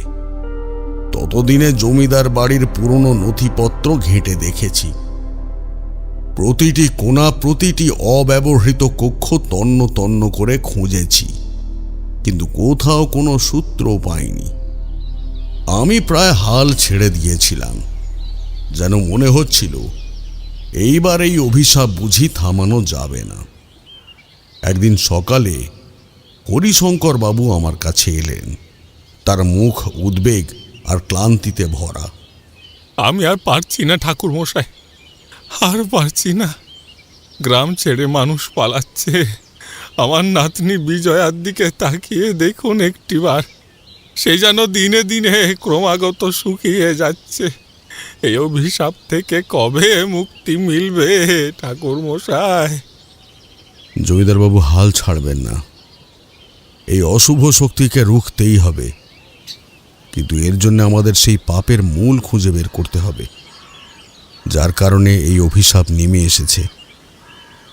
আচ্ছা, আপনি কি এমন কোনো প্রবীণ ব্যক্তির সন্ধান দিতে পারেন যিনি এই গ্রামে জন্ম থেকে বড় হয়েছেন আর হয়তো কোনো পুরনো লোককথা বা কিংবদন্তি সম্পর্কে জানতে পারেন? ঠাকুরমশাই, গ্রামে এখন বয়স্ক মানুষ প্রায় কেউ অবশিষ্ট নেই বললেই চলে। তবে একজন আছেন যিনি হয়তো আপনাকে সাহায্য করতে পারবেন। তিনি এখন এই গ্রামে থাকেন না বটে, কিন্তু এক সময় এই গ্রামেরই মেয়ে ছিলেন। আমার মনে এক নতুন আশার আলো জ্বলে উঠল। তিনি আমাদের বোষ্টমী মা, রাধারানী বোষ্টমী। বয়সের ভারে নুয়ে পড়েছেন বটে, তবে তার স্মৃতিশক্তি আজও প্রখর। তার বয়স এখন প্রায় 182 বছর। তিনি একসময় এই গ্রামেই ছিলেন, তবে বর্তমানে তিনি 2 গ্রাম দূরে এক গোসাই মন্দিরের আশ্রমে থাকেন। আমি নিশ্চিত এই গ্রামের সুপ্ত ইতিহাস যদি কেউ জানতে পারেন, তবে সেটা তিনি। 182 বছরের বৃদ্ধা? তার স্মৃতিতে নিশ্চয়ই জমিদার বাড়ির এমন কোনো ঘটনা লুকিয়ে আছে যা সাধারণ মানুষের অজানা। আমার মনে স্থির বিশ্বাস জাগল, এটাই সেই সূত্র যা আমি এতদিন ধরে খুঁজছিলাম। আমি কাল বিলম্ব না করে রাধারানী বোষ্টমীর আশ্রমে রওনা দেবার প্রস্তুতি নিলাম। আমার সঙ্গে গেল হরিশঙ্কর বাবুর বিশ্বস্ত কয়েকজন লেঠেল। পথ চিনিয়ে নিয়ে যাবে। তাদের মধ্যে একজন বিশুর ভাইপো রতন। আমি তো ছোটবেলায় দেখেছি তাকে। তখন তিনি এই গ্রামেরই মন্দিরে থাকতেন।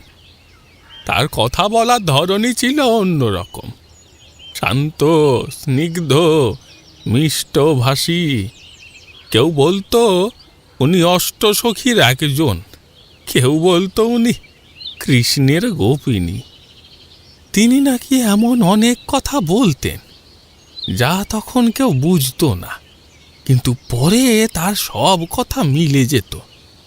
একবার আমার ঠাকুমা অসুস্থ হয়েছিলেন, তখন তিনি নাকি বলেছিলেন, গাবতলার কুয়োর জল খাইয়ে দাও, সব ভালো হয়ে যাবে। কেউ বিশ্বাস করেনি, কিন্তু আমার ঠাকুমা সেই জল খেয়ে সুস্থ হয়ে গেছিলেন ঠাকুরমশাই। এই কথাগুলো শুনে আমার মনে এক নতুন আত্মবিশ্বাস তৈরি হলো। আমি বুঝলাম আমি সঠিক পথেই চলেছি। হয়তো এই বৃদ্ধাই পারবেন এই গ্রামের উপর থেকে অভিশাপ দূর করার পথ দেখাতে। পরদিন কাক ভোরেই আমরা রওনা দিলাম। বকুলতলা গ্রাম থেকে 2 গ্রাম দূরে, মাঝে একটা ঘন জঙ্গল আর কিছুটা বিলধারের মেঠো পথ পেরিয়ে সেই গোসাই আশ্রম। গ্রামের মধ্যে দিয়ে হেঁটে চলেছি। আমার মনটা হঠাৎ বড় বিষণ্ণ হয়ে গেল। কয়েকদিন আগেই উৎসবে মেতে ওঠা গ্রামের মানুষ আজ ভয়ে সিঁটিয়ে আছে। তাদের মুখ দেখে মনে হচ্ছিল যেন তারা মৃত্যুর দিন গুনছে। আমি তাদের দিকে তাকিয়ে মনে মনে প্রতিজ্ঞা করলাম, এই অভিশাপ থেকে আমি তাদের মুক্ত করবই। রতন আমার পাশে হেঁটে যেতে যেতে হঠাৎ বলল, ঠাকুরমশাই, আমার কাকার মৃত্যু আজও আমি ভুলতে পারিনি। উনি এত ভালো মানুষ ছিলেন, আর এমন বীভৎস মৃত্যু। এই শয়তানকে আমি হাতের কাছে পেলে। আমি রতনের কাঁধে হাত রেখে বললাম, রতন, ক্রোধের বশে কোনো বড় কাজ হয় না। আমাদের শান্ত হয়ে খুব ঠান্ডা মাথায় কাজ করতে হবে। এই অপশক্তির বিরুদ্ধে যুদ্ধটা অনেকটা অন্যরকম। আমাদের প্রথমে তার মূল খুঁজে বের করতেই হবে। আর এর মধ্যে যে কোনো রকম হঠকারিতা শুধু আমাদের একজনের নয়, পুরো গ্রামের জন্য বিপদ ডেকে আনতে পারে। গ্রামের পর গ্রাম শ্মশান করে দেওয়ার ক্ষমতা রাখেন দেবী হাড়চামুন্ডা। দেবী বলবেন না ঠাকুরমশাই, ও পাষাণী শয়তানি, শয়তানি। দীর্ঘ পথ, আকাশ মেঘলা। হাঁটতে হাঁটতে আমার মনে হচ্ছিল এই পথের প্রতিটা ধুলোকণায় যেন বকুলতলা গ্রামের দীর্ঘদিনের চাপা পড়া ইতিহাস মিশে আছে। যেন প্রকৃতিও এই রহস্য উন্মোচনে আমার সঙ্গী হয়েছে। পথের দুপাশে পুরনো বট ও অশ্বত্থ গাছের সারি, তাদের দীর্ঘ ডালপালা যেন অতীতের নীরব সাক্ষী। এইসব প্রাচীন গাছের নিচে আমি বহুবার বসে ধ্যান করেছি। তাদের কাছ থেকে কিছু শক্তি বা ইঙ্গিত পাওয়ার চেষ্টা করেছি, কিন্তু আজ আমার মনে হচ্ছিল এই গাছেরাও যেন কোনো অজানা আতঙ্কে ভীত। তাদের নীরবতা যেন এক নিশ্চুপ আর্তনাদ। আমার তখন শুধু একটাই লক্ষ্য, রাধারানী বোষ্টমী। হয়তো এই মানুষটাই গ্রামের রহস্যের মূল চাবিকাঠি ধারণ করে আছেন। দীর্ঘ প্রায় 1 দিনের পথ হেঁটে আমরা যখন গোসাই মন্দিরের আশ্রমে পৌঁছালাম, তখন সন্ধ্যা নেমে এসেছে। সূর্য অস্ত যাচ্ছে, আর তার শেষ আলোয় আশ্রমের চারপাশ এক সোনালী আভায় ভরে উঠেছে। আশ্রমের পরিবেশ শান্ত ও নির্জন। সেখানে প্রবেশ করতেই এক ধরনের পবিত্রতা অনুভব করলাম। এই আশ্রম যেন বকুলতলা গ্রামের অশুভ পরিবেশের থেকে সম্পূর্ণ ভিন্ন দুনিয়ার বাসিন্দা, যেন এক অন্য জগৎ। এখানে বাতাসের মধ্যেও এক ধরনের শান্তি বিরাজ করছে। আশ্রমের ভিতরে প্রবেশ করতেই একজন তরুণ শিষ্য আমাদের দেখতে পেলেন। তিনি আমাদের দিকে এগিয়ে এসে শ্রদ্ধার সঙ্গে জিজ্ঞাসা করলেন, আপনারা কোথা থেকে আসছেন? এই সন্ধ্যায় তো সাধারণত কেউ আসে না। আমরা বকুলতলা গ্রাম থেকে আসছি। আমার নাম তারানাথ চাটুর্যে। আমরা রাধারানী বোষ্টমী মায়ের সঙ্গে দেখা করতে এসেছি। খুবই প্রয়োজন, বলতে পারেন এক গ্রাম মানুষের জীবনের প্রশ্ন এটা। শিষ্যটি আমার দিকে একটু অবাক হয়ে তাকালেন, তারপর বললেন, রাধারানী মা? তিনি তো খুব অসুস্থ, কাউকে দেখা দেন না। তবে আপনারা যখন এত দূর থেকে এসেছেন, তখন আমি মাকে একবার জিজ্ঞেস করে দেখছি। তিনি আমাদের একটা ছোট উঠোনে বসতে বললেন, আর নিজে একটা ছোট কুঁড়ে ঘরের দিকে চলে গেলেন। আমি সেই উঠোনে বসে চারপাশে তাকাতে লাগলাম। আশ্রমটা খুব একটা বড় না হলেও অত্যন্ত সুন্দর আর পরিপাটি। চারিদিকে নানা রঙের ফুল গাছ, একটা ছোট পুকুর, সেখানে বেশ কয়েকটা পদ্ম ফুল ফুটে আছে। বাতাসের সাথে ভেসে আসছে মন স্নিগ্ধ করে দেওয়া ধূপ আর ফুলের মিষ্টি গন্ধ। কিছুক্ষণ পর শিষ্যটি ফিরে এলেন। তার মুখে এক ধরনের বিস্মিত ভাব। মা আপনাদের দেখা দিতে রাজি হয়েছেন, তবে এটাও বললেন আপনাদেরকে ওনার কিছু বলার আছে। আপনারা ভিতরে আসুন। আমি তার কথা শুনে অবাক হলাম। রাধারানী বোষ্টমী কি তাহলে আমার আসার কারণ আগে থেকেই জানতে পেরেছিলেন? তিনি আমাকে একটি ছোট্ট কুঁড়ে ঘরের দিকে নিয়ে গেলেন। সেই কুঁড়ে ঘরের সামনে এসে আমার মনে হলো আমি যেন এক অতি প্রাচীন জ্ঞানের সামনে এসে দাঁড়িয়েছি। জানি না ভিতরে কি একটা পরিবর্তন হয়ে গেল। ঢোকার আগে চৌকাঠে মাথা দিয়ে প্রণাম করলাম। কুঁড়ে ঘরের দরজা খোলা, আর ভিতর থেকে এক ধরনের মৃদু আলো বেরিয়ে আসছে। আমি ধীরে ধীরে ভিতরে প্রবেশ করলাম। একজন অশীতিপর বৃদ্ধা গেরুয়া পরনে একটি মাদুরের উপর বসে আছেন। তার চোখ বন্ধ, শরীর অত্যন্ত কৃশ, স্থানে স্থানে চামড়া কুঁচকে গিয়েছে।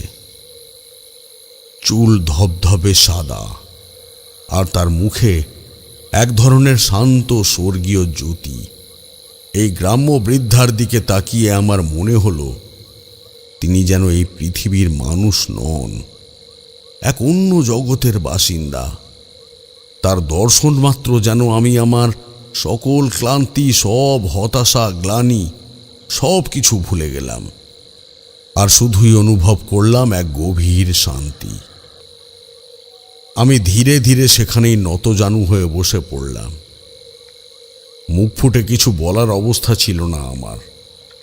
প্রবল জ্ঞানের তরঙ্গের সামনে এসে মানুষের যেমনই হতবিহবল অবস্থা হয়, অনেকটা সেই রকম। তিনি নিজেই এবার ধীরে ধীরে চোখ খুললেন, আমার দিকে তাকালেন। স্বচ্ছ নির্মল দৃষ্টি, স্থির সমুদ্রের মতো, গভীর কিন্তু অচঞ্চল, যেন বহু বছরের ইতিহাস সেখানে খোদাই করা আছে। বসো বাবা তারানাথ, এত দূর থেকে এসেছো, নিশ্চয়ই কোনো বড় প্রয়োজন নিয়েই এসেছো। শান্ত স্নিগ্ধ কণ্ঠস্বর, যেন বহুদিন ধরে পুঞ্জীভূত নীরবতা ভেঙে কথা বলছেন তিনি। মা, আপনার কাছে আসার কারণ সত্যি বড় অত্যন্ত গুরুতর। আমি যতটা সম্ভব আমার আসার পর থেকে বকুলতলা গ্রামে যা যা ঘটেছে সংক্ষেপে ওনাকে সবটাই বললাম। বকুলতলা গ্রাম এখন এক ভয়ঙ্কর অভিশাপে জর্জরিত মা। একের পর এক মানুষ মারা যাচ্ছে, তাদের জীব কেটে নেওয়া হচ্ছে। জমিদার হরিশঙ্কর বাবু এবং তার নাতনি বিজয়াও এই অভিশাপের কোপে। মানুষগুলো বড় অসহায়, তাদের জন্য অন্তত আমাকে এই অভিশাপের মূল খুঁজে বের করতেই হবে মা। মা, এই গ্রামে আপনার মতো প্রাচীন অভিজ্ঞ মানুষ আর একজনও নেই। এই গ্রামের সুপ্ত ইতিহাস সম্পর্কে আপনি সবচেয়ে বেশি জানেন। আপনি কি এমন কোনো ঘটনার কথা মনে করতে পারছেন, কোনো ভয়ানক ঘটনা যার সাথে বর্তমানের মিল রয়েছে, অথবা জমিদার বংশের কোনো কালো অতীতের কথা? গ্রাম্য জমিদার বংশের কত কলঙ্কের কথাই তো মানুষের মুখে মুখে ঘোরে। বৃদ্ধা রাধারানী বোষ্টমী চোখ বন্ধ করে গভীর শ্বাস নিলেন। তার মুখে ফুটে উঠল এক দীর্ঘ স্মৃতির ছাপ, যেন বহু পুরনো বেদনা তার হৃদয়ে উথলে উঠছে। তারপর খুব ধীরে ধীরে থেমে থেমে সেই বৃদ্ধা বলতে শুরু করলেন। জীব কাটা, হ্যাঁ, এরকম একটা কথা মনে পড়ছে বটে, কিন্তু এ তো বহুদিন পুরনো কথা। জানি না এ অতীতের গল্প জেনে তোমার উপকার কিছু হবে কিনা।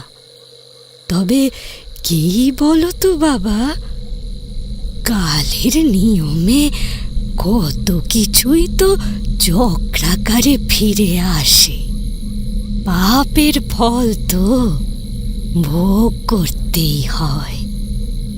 তোমার কথাগুলো বকুলতলা আজ যে অভিশাপে জর্জরিত তা কিন্তু খুব নতুন নয়। আমার আশঙ্কা সত্যি হলে এই গ্রামের মাটির প্রতিটা কণায় সেই পাপের রক্ত মিশে আছে। রাধারানী বোষ্টমীর কণ্ঠস্বর ক্রমশ শান্ত ও নিস্তব্ধ হয়ে এলো। তার চোখ বন্ধ, কিন্তু মুখাবয়বে এক তীব্র আবেগ। আমি মন্ত্রমুগ্ধের মতো তার কথা শুনতে লাগলাম। সে অনেক আগের কথা বাবা, সে কথা বলতে গেলে বহু বছর পিছনে ফিরে যেতে হবে। আমি তো আর স্বচক্ষে সব দেখিনি। আমি যা শুনেছি তা আমার মার মুখে। এ কথা যখনকার আমার মার তখন সবে বের বয়স পইয়েছে। তখনকার দিনে কচি মেয়েদেরই বিয়ের চল ছিল বেশি, তা তো জানো। যাকে খুব ভুল না হলে জমিদার হরিশঙ্কর বাবুর দাদুর বাবা ছিলেন তখন এই গ্রামের মাথা। নাম হ্যাঁ মনে পড়েছে, রেবতী শঙ্কর। ইংরেজের মাথা গলানোর আগে এ জমিদারি আরো বড় ছিল। অন্তত আজকের বকুলতলার জমিদারি অঞ্চলের 3 গুণ জায়গা ছিল সেই সময়। সব মিলিয়ে নাম ছিল বকুলতলা। জমিদার বাড়ির চিত্র তখন আজকের মতো ছিল না। হরিশঙ্কর সৎ ধার্মিক মানুষ হতে পারে, কিন্তু তার সেই পপিতামহ রেবতী শঙ্কর রায়। তিনি ছিলেন এই অঞ্চলের ত্রাস, ভীষণ অত্যাচারী একজন মানুষ, বলা ভালো অমানুষ। রিপুর দাস ছিলেন। মদ, মাংস, নারী দেহ সবেতেই তার রুচি ছিল। তেমনি ছিল বড় মানুষের মেজাজ। প্রজাদের ওপর কখনো কোনো মায়া দয়া বলে ছিল শুনিনি। তাই পাইক বরকন্দাজরা গ্রামে গ্রামে ঘুরে জুলুম চালাত, ধান চাল সব কেড়ে নিত, মেয়েদের অসম্মান করত। কিন্তু মানুষ যে মানুষ, সেইবার কতকাল এক হয়ে মুখ বুজে এই জুলুম সইবে। তার আমলেই এই বকুলতলা গ্রামে এক দারুণ প্রজা বিদ্রোহ হয় এক সময়। চাষিরা খাজনা না দিয়ে ছোট ছোট দলে ভাগ হয়ে ঝামেলা শুরু করল। পাইকের দল লাঠি নিয়ে তেড়ে আসে, তারাও কোদাল লাঙল নিয়ে বেরিয়ে আসে ঘর থেকে। চারদিকে মার মার কাট কাট রব। প্রজারা দলে দলে যোগ দিল সেই বিদ্রোহে। চাষাভুষো মানুষের লড়াই, তাই মার দাঙ্গা কম হলো না। রক্তের নদী বয়ে গেল দুই পক্ষে। কোথাও পাইকেরা জোর করে মানুষ মেরে ফসল টেনে নিয়ে গেল, কোথাও চাষির দল রাস্তায় গোমস্তার পালকি আটকে খাজনার টাকা ফসল সব লুটপাট করে নিয়ে গেল। কিন্তু রেবতী শঙ্কর একরোখা মানুষ। সে ধরেই নিল চাষিরা তার বিরুদ্ধে গিয়ে তাকে অপমান করছে, তার ক্ষমতাকে অবজ্ঞা করেছে। সে মনে মনে ঠিক করে নিল প্রজাদের এমনভাবে দমন করতে হবে যাতে তারা আর কোনোদিন মাথা তোলার সাহস না পায়। অগত্যা বিহার থেকে এলো তাকরাই হিন্দুস্থানি সব পালোয়ান। তারা জমিদারের ঘর কাছারি পাহারা দিতে শুরু করলো। বাইরে থেকে প্রচুর পাইক লেঠেল ভাড়া করে আনা হয়েছিল সেই সময়। বহু চাষিকে ধরে অত্যাচার শুরু হলো। তাদের ওপর অকথ্য নির্যাতন চলল। তাদের বাড়ি ঘর আগুনে পুড়িয়ে দেওয়া হলো। অনেকের জমি জমা, গরু থেকে শুরু করে বাড়ির মেয়ে বউরা পর্যন্ত জমিদারের বাজেয়াপ্ত হয়ে গেল। মরল অনেক। যারা জ্যান্ত ধরা পড়ল, পাইক বরকন্দাজদের মারে তারা কোনো মতে আত্মরা হয়ে বেঁচে রইল। অনেকেই এই সময় প্রাণ নিয়ে, পরিবার নিয়ে গ্রাম ছেড়ে পালাতে শুরু করল। প্রাণ বাঁচাতে তারা যেদিকে চোখ গেল সেদিকেই ছুটল। দুর্ভাগা হতদরিদ্রের দল। তাদের মধ্যে আমার দাদুও ছিলেন একজন। তিনি স্ত্রী সন্তানদের নিয়ে প্রাণ বাঁচাতে পালিয়ে নদিয়া চলে যান। সেখানেই দাদু বৈষ্ণব নাম ধর্মে দীক্ষা নিয়ে নতুন করে জীবন শুরু করেন। তার মেয়ে মানে আমার মার বিয়েও সেখানেই হয়েছিল, আর আমিও সেখানেই জন্মেছিলাম। সে প্রসঙ্গ থাক। আসলে বয়স হয়েছে তো, কথায় কথায় নানা কথা বাড়তি বলে ফেলি। বৃদ্ধার কথা শুনে আমার মনে হচ্ছিল যেন আমি নিজে সেই সময়ের দৃশ্য সব চোখের সামনে দেখছি।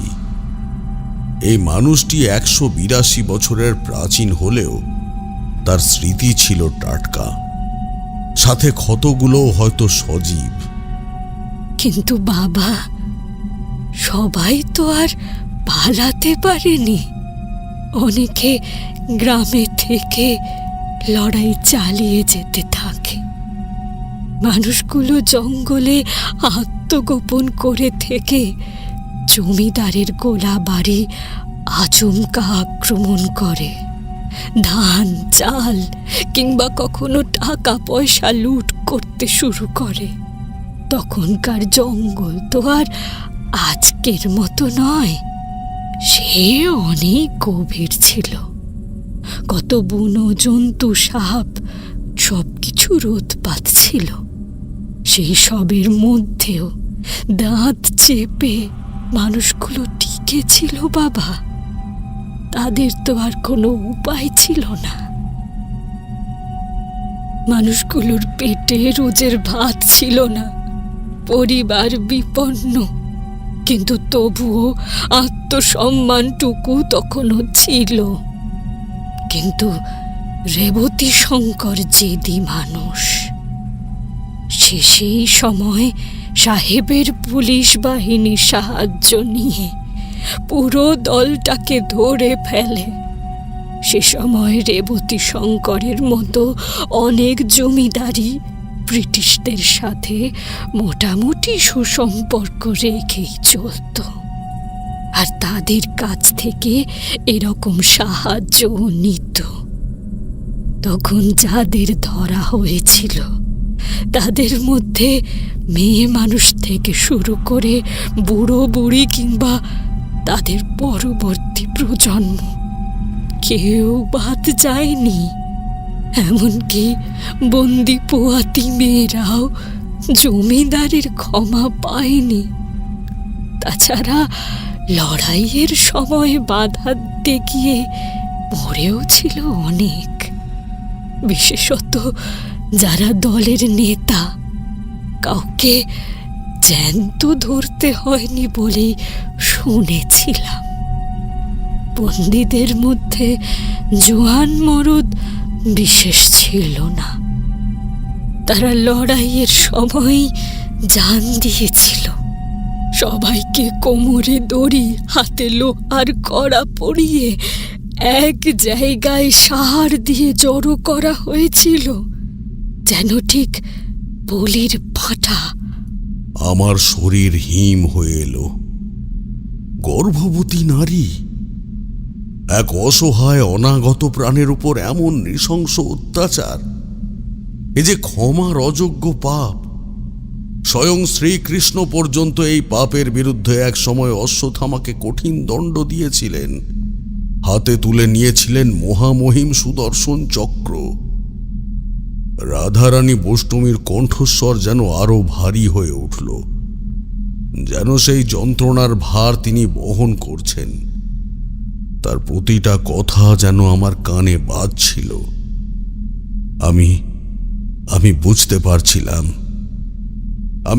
পারছিলাম, আমি যতটা অনুভব করছিলাম, এই কাহিনী তার থেকেও অনেক অনেক গুণ বেশি মর্মান্তিক। সেই সব নিরপরাধ মানুষকে একসাথে ধরে নিয়ে এসে 3 দিন ধরে টানা অকথ্য সব অত্যাচার করা হয়। মেয়েদের অবস্থা তো অবর্ণনীয় ছিল। কিন্তু যারা শেষ সময় তাদের দেখেছিল সবাই বলেছিল তাদের চোখে তখনও আর কোনো ভয় ছিল না, বরং ছিল এক জ্বলন্ত ঘৃণা। তারা জানত তারা এবার মরবেই, কিন্তু শেষ অবধি তারা তাদের আত্মসম্মান বিক্রি করেনি। শুনেছিলাম কোনো সঙ্গী বা সাহায্যকারীর নাম তাদের মুখ থেকে বের হয়নি, আর তারই ফলস্বরূপ রেবতী শঙ্কর, সেই নরপিশাচ, প্রচণ্ড রাগে অন্ধ হয়ে তাদের সবার জিভ কেটে নেওয়ার হুকুম দেয়। পাইকের দল পর্যন্ত কেঁপে উঠেছিল এই আদেশে। ধারালো অস্ত্র দিয়ে জীবগুলো কেটে যখন তারা জমিদারকে নিবেদন করে, তখন সন্ধ্যা। সেই মদ্যপ শয়তান তখন দানবিক উল্লাসে সেই জীব দিয়ে নিজের হাতে এক বীভৎস জীবের মালা তৈরি করেছিল। ততদিনে জমিদারের আদেশে জঙ্গলের পাশের ফাঁকা মাঠে তৈরি হয়েছে বিরাট এক হাড়িকাঠ। সেখানেই আজ বকুলতলার শ্মশান। যাই হোক, হাড়ি কাঠে সেই মালা পরিয়ে রীতিমতো উৎসব করা হয় সেখানে। মদ মাংসের বৃষ্টি হয় পাইকদের মধ্যে। মদ ঢেলে সিঁদুর মাখিয়ে সেই হাড়ি কাঠ সাজানো হয়েছিল রেবতী শঙ্করের আদেশে। সে চেয়েছিল প্রজাদের মধ্যে চিরকালের জন্য তার ক্ষমতার নিদর্শন হয়ে থাক আজকের রাত। এই অবধি শুনেই আমার শরীর কাঁপতে শুরু করলো। জিভের মালা, হাড়ি কাঠ দিয়ে উৎসব, এ কেমন নৃশংসতা! এ কেমন নৃশংসতা! আমার চোখের সামনে সেই বীভৎস দৃশ্য ভেসে উঠল। এ পাপ কোনো সাধারণ পাপ নয়। এ মনুষ্যত্বের চরম অপমান, এক জঘন্যতম অপরাধ। কিন্তু বৃদ্ধা ধীরে ধীরে নিজের মতো বলে যেতে লাগলেন, অবিচলিত কণ্ঠস্বর তার। সেই হাড়ি কাঠে 108 জন প্রজাকে সকলের সামনে বলি দেওয়া হয়, আর যারা বাকি ছিল তাদের লাশ অবধি কেউ পায়নি। যাদের বলি হয়েছিল তাদের রক্তে স্নান করানো হয়েছিল ওই হাড়ি কাঠ।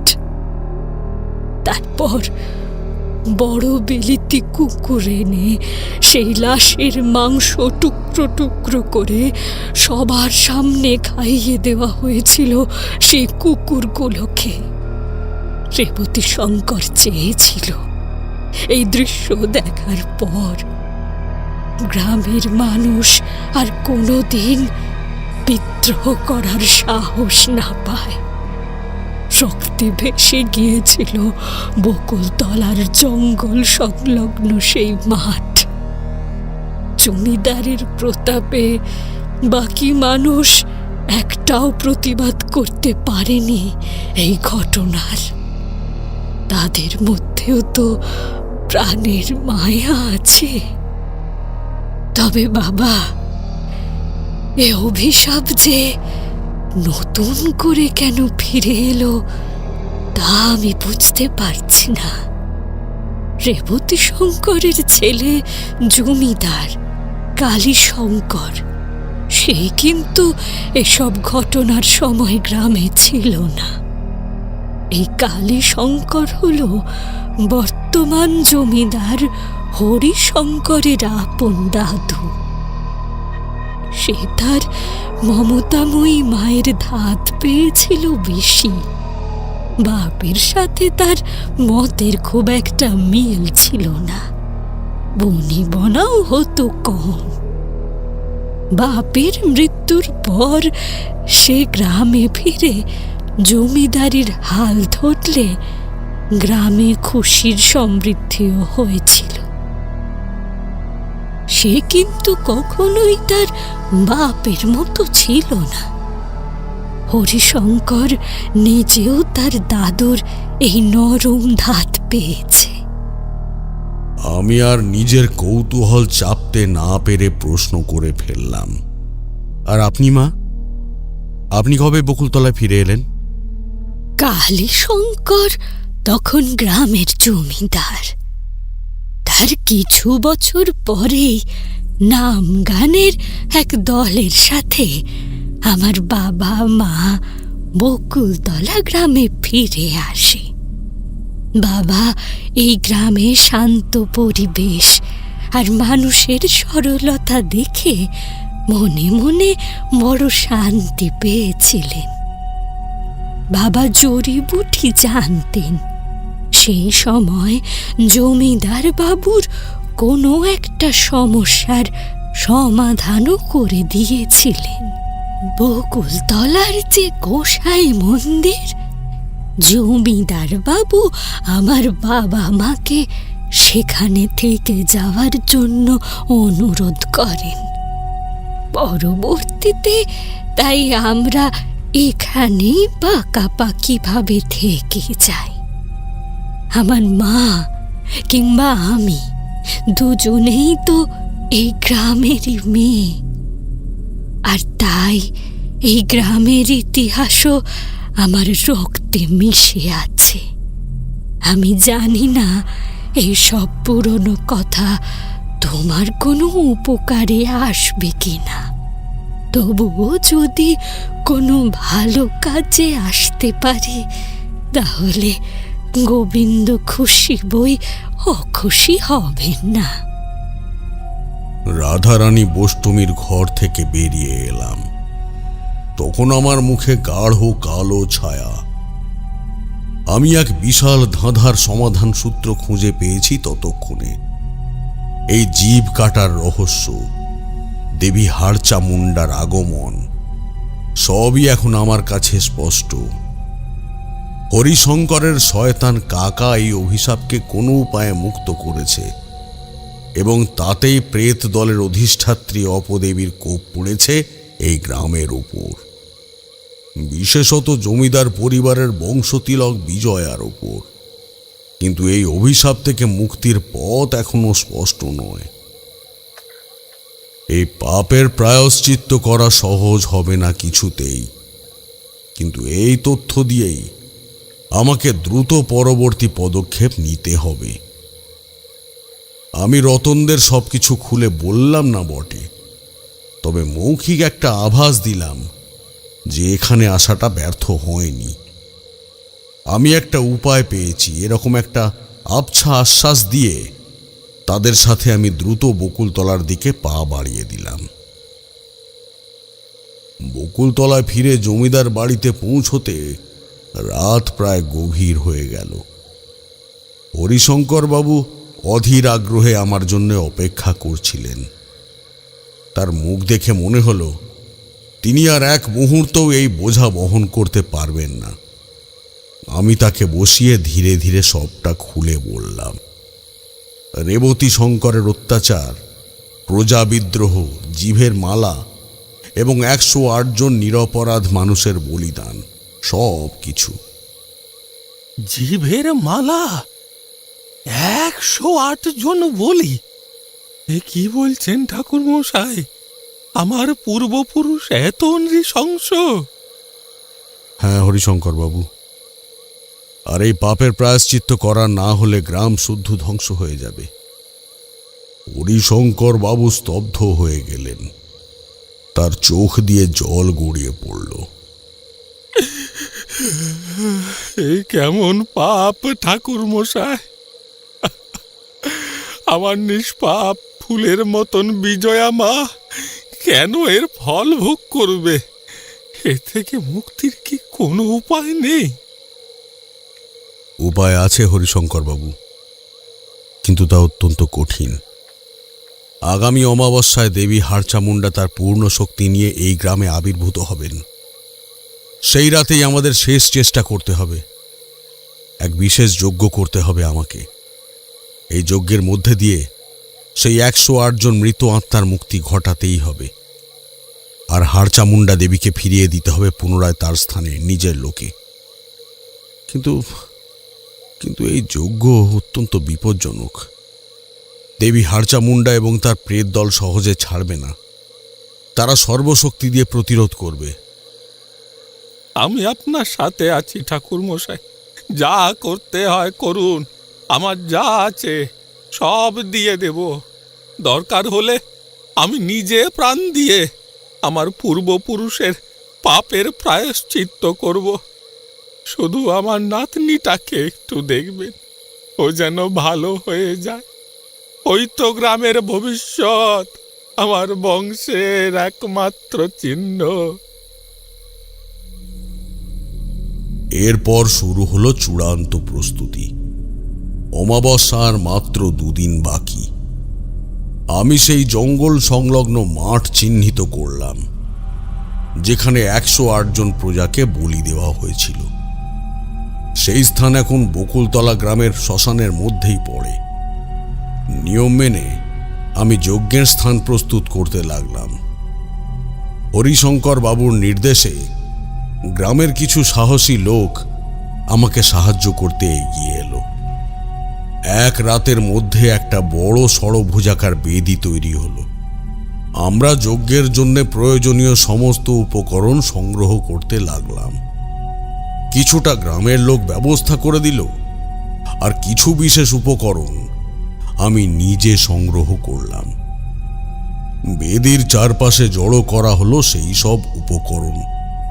নানা ধরনের তান্ত্রিক দ্রব্য, রক্তচন্দন, ধূপ, গুলগুল, ছাগলের ঘাড়ের লোম, ঘুঘু পাখির লেজের একটা পালক, শেয়ালের উচ্ছিষ্ট, আর কিছু বিশেষ ধরনের ভেষজ শুদ্ধাচারে রাখার জন্য তাতে গণ্ডি টানলাম। আমি জানি এই যজ্ঞের প্রতিটা ধাপ অত্যন্ত গুরুত্বপূর্ণ। সামান্যতম ত্রুটিও ভয়ঙ্কর পরিণতি ডেকে আনতে পারে। অমাবস্যা ঘনিয়ে আসতেই আমার ধারণাই সত্যি হলো। আর বিজয়া, তার কি হলো? বিজয়াকে আমি বিগত দিনগুলোতে রীতিমতো বন্ধন দিয়ে রেখেছিলাম, ফলে মানুষ খুন বন্ধ হয়েছিল। কিন্তু বিজয়ার অবস্থা ধীরে ধীরে খারাপ হয়ে যাচ্ছিল। সে চোখে দেখা যায় না, আর অমাবস্যার পর তাকে আটকে রাখা আমার কর্ম ছিল না। তাই এই দিনটি আমার কাছে ছিল যুদ্ধের সমান, কারণ আমি ব্যর্থ হলে বিজয়া শেষ হয়ে যাবে, নয়তো এই গ্রাম সম্পূর্ণ ধ্বংস করে দেবে সেই অপশক্তি। অমাবস্যার আগের দিন সন্ধ্যায় বিজয়ার অবস্থা আরো খারাপ হতে শুরু করল। সে বিছানায় শুয়ে মৃগী রোগীর মতো ক্রমাগত কাঁপতে লাগল। তার চোখ দুটো তখন রক্তবর্ণ। আমি অবস্থা খারাপ দেখে মন্ত্রপুত দড়ি দিয়ে বেঁধে রাখলাম তাকে। তারই মধ্যে কাটা পাঁঠার মতো ছটফট করতে লাগলো সে। তার মুখ থেকে যেসব অস্পষ্ট দুর্বোধ্য আওয়াজ বেরিয়ে আসছিল, সেটা কোনো মানুষের ভাষা নয়। মাঝে মাঝে সে বিড়বিড় করে কিছু বলতে চেষ্টা করছিল, কিন্তু সেই কথাগুলো অস্পষ্ট, অর্থহীন। আমি বুঝতে পারছিলাম তার শরীর অদৃশ্য শক্তি দ্বারা নিয়ন্ত্রিত। সময় দ্রুত ফুরিয়ে আসছে। এই অমাবস্যাতেই যদি সবকিছু শেষ না হয়, তবে বিজয়াকে বাঁচানো অসম্ভব হয়ে পড়বে। অপশক্তির প্রভাব এখন তার উপর বেড়ে চলেছে। অমাবস্যার রাতে যে কোনো মুহূর্তে সে সর্বোচ্চ ক্ষমতায় আত্মপ্রকাশ করবে। তখন আর বিজয়ার শরীরের প্রয়োজনও তাদের হবে না, কারণ সেই রাতেই দেবী হাড়চামুন্ডা এই গ্রামে নিজের প্রেত লোকের সর্বশক্তি নিয়ে আবির্ভূত হবে। তখন একমাত্র উপায় মুখোমুখি সংঘাত। আমাকে তার সামনে দাঁড়াতেই হবে, নয়তো সাক্ষাৎ ধ্বংস নেমে আসবে এখানে। উজাড় হয়ে যাবে গ্রাম। অবশিষ্ট এই কটা দিনে আমি যেন একটু বিশ্রামও নিতে পারিনি। আমার শরীরের প্রতিটা কোষে যেন ক্লান্তি আর মানসিক চাপ জমে উঠছিল, কিন্তু এই মুহূর্তে বিশ্রাম নেওয়ার কোনো অবকাশ নেই। আমি জানতাম এই লড়াই আমার একার নয়। আমার সাথে আছে এই গ্রামের অসহায় মানুষগুলোর বিশ্বাস আর তাদের মুক্তির আকাঙ্ক্ষা। অবশেষে এলো সেই ভয়ঙ্কর অমাবস্যার রাত। আকাশ মেঘাচ্ছন্ন, একটা তারা দেখা যাচ্ছিল না। চতুর্দিকে এক গভীর নিস্তব্ধতা। পরিবেশ যেন আরো থমথমে হয়ে উঠল মুহূর্তে, যেন বাতাসের প্রতিটা কণা এক অজানা আতঙ্কে থমকে গেছে। আমার নির্দেশ মতো সন্ধ্যার আগে এই গ্রামের মানুষজন তাদের ঘরে গিয়ে আশ্রয় নিল। তাদের দরজা জানালা সব বন্ধ হয়ে গেল। আমি গোধূলি বেলার আগেই ঘুরে ঘুরে তাদের ঘর বন্ধন করে এলাম। একমাত্র আমার মৃত্যু ব্যতীত সেই বন্ধন ভাঙার সাধ্য এই জগতে কারোর নেই। শ্মশান ঘাটের দিকে যেতে যেতে আমার হৃদস্পন্দন যেন দ্রুত হতে শুরু করলো। আমার হাতে মশাল আর চোখে অল্প হলেও সংশয়। আমি কি পারবো? চোখ বন্ধ করলাম। মায়ের মুখটা ভেসে উঠল মনে। আমি পারবো, আমাকে পারতেই হবে, পারতেই হবে আমাকে। শ্মশানের মাঝখানে আমি যজ্ঞের আসনে বসলাম। আমার সামনে তখন জ্বলছে যজ্ঞাগ্নি, চারপাশে ছড়িয়ে আছে নানা তান্ত্রিক উপকরণ। চোখ বন্ধ করে গভীর ধ্যানে মগ্ন হলাম। আমার মন্ত্রের ধ্বনি শ্মশানের নিস্তব্ধতা ভেঙে প্রতিধ্বনিত হতে লাগলো পুরো গ্রামে। প্রথম প্রহরেই শ্মশানের বাতাস আরো ভারী হয়ে উঠল। আমি অনুভব করলাম অদৃশ্য শক্তিপুঞ্জ আমার দিকে ধেয়ে আসছে। যজ্ঞাগ্নি আরো উজ্জ্বল হয়ে উঠল, আর তার চারপাশে এক ধরনের কালো ধোঁয়া দেখা দিল। সেই কালো ধোঁয়া থেকে ভেসে এলো এক তীব্র পৈশাচিক হাসি। আমার মেরুদণ্ড দিয়ে এবার সত্যি একটু শীতল স্রোত বয়ে গেল। আমার মন্ত্রের তীব্রতা বাড়তে লাগলো। বেদি থেকে আগুনের শিখা আরো উঁচুতে উঠে গেল, যেন সেই শিখা প্রাণপণে আকাশের অন্ধকারকে ভেদ করতে চাইছে। এমন সময় শ্মশানের চারিদিক থেকে ভেসে আসতে লাগলো অস্পষ্ট সব কণ্ঠস্বর, অশরীরী হাসি আর চাপা আর্তনাদ। আমি বুঝতে পারলাম প্রেত দল আমার যজ্ঞাগ্নিকে ঘিরে ধরেছে। তাদের চোখে শূন্যতা, এক তীব্র ক্ষুধা। তাদের প্রতিটি অশরীরী রূপ আমার যজ্ঞের শক্তিকে অগ্রাহ্য করে আমার দিকে হাত বাড়িয়ে দিল, কিন্তু আমাকে ছুঁতে পারল না। তবে তাদের উপস্থিতি, আমার আশেপাশে তাদের ভয়ঙ্কর সেই নাচ, হুঙ্কার, আর্তনাদ, কান্না, অট্টহাসি, সব মিলিয়ে আমি একটু হলেও বিচলিত হয়ে পড়লাম। আমি জানি এই মুহূর্তে আমাকে ধৈর্য হারালে চলবে না। আমি আমার মনের সমস্ত শক্তিকে একত্রিত করলাম, আর মন্ত্রের সাথে সাথে আমার কণ্ঠস্বর আরো দৃঢ় হতে লাগল। আমি রুদ্রচণ্ডী স্তোত্র পাঠ করতে লাগলাম। আমার সামনে এক ধরনের শক্তিচক্র তৈরি হলো। অশরীরী দেহগুলো আমার শক্তিচক্রের সামনে এসে থেমে গেল, যন্ত্রণায় ছটফট করতে লাগলো। কিন্তু দেবী হাড়চামুন্ডা এত সহজে হার মানার পাত্রী নন। হঠাৎই যজ্ঞাগ্নির সামনে এক বিশাল কালো ছায়া আবির্ভূত হলো। সেই ছায়ার মধ্যে আমি স্পষ্ট দেখতে পেলাম সেই বিভৎস রূপ, দেবী হাড়চামুন্ডা। তার মুখ ক্রোধে রক্তবর্ণ, তার চোখে যেন জ্বলন্ত অঙ্গার, তার হাতে এক বিশাল ত্রিশূল, আর তার গলায় ঝুলছে জিভের মালা, অসম্পূর্ণ। আমার মনে পড়ে গেল সেই কথাগুলো, 108টা জিভের মালা। তার প্রতিটা নিঃশ্বাসে যেন মৃত্যুর গন্ধ। মশালগুলো তাদের জায়গা থেকে পড়ে গেল।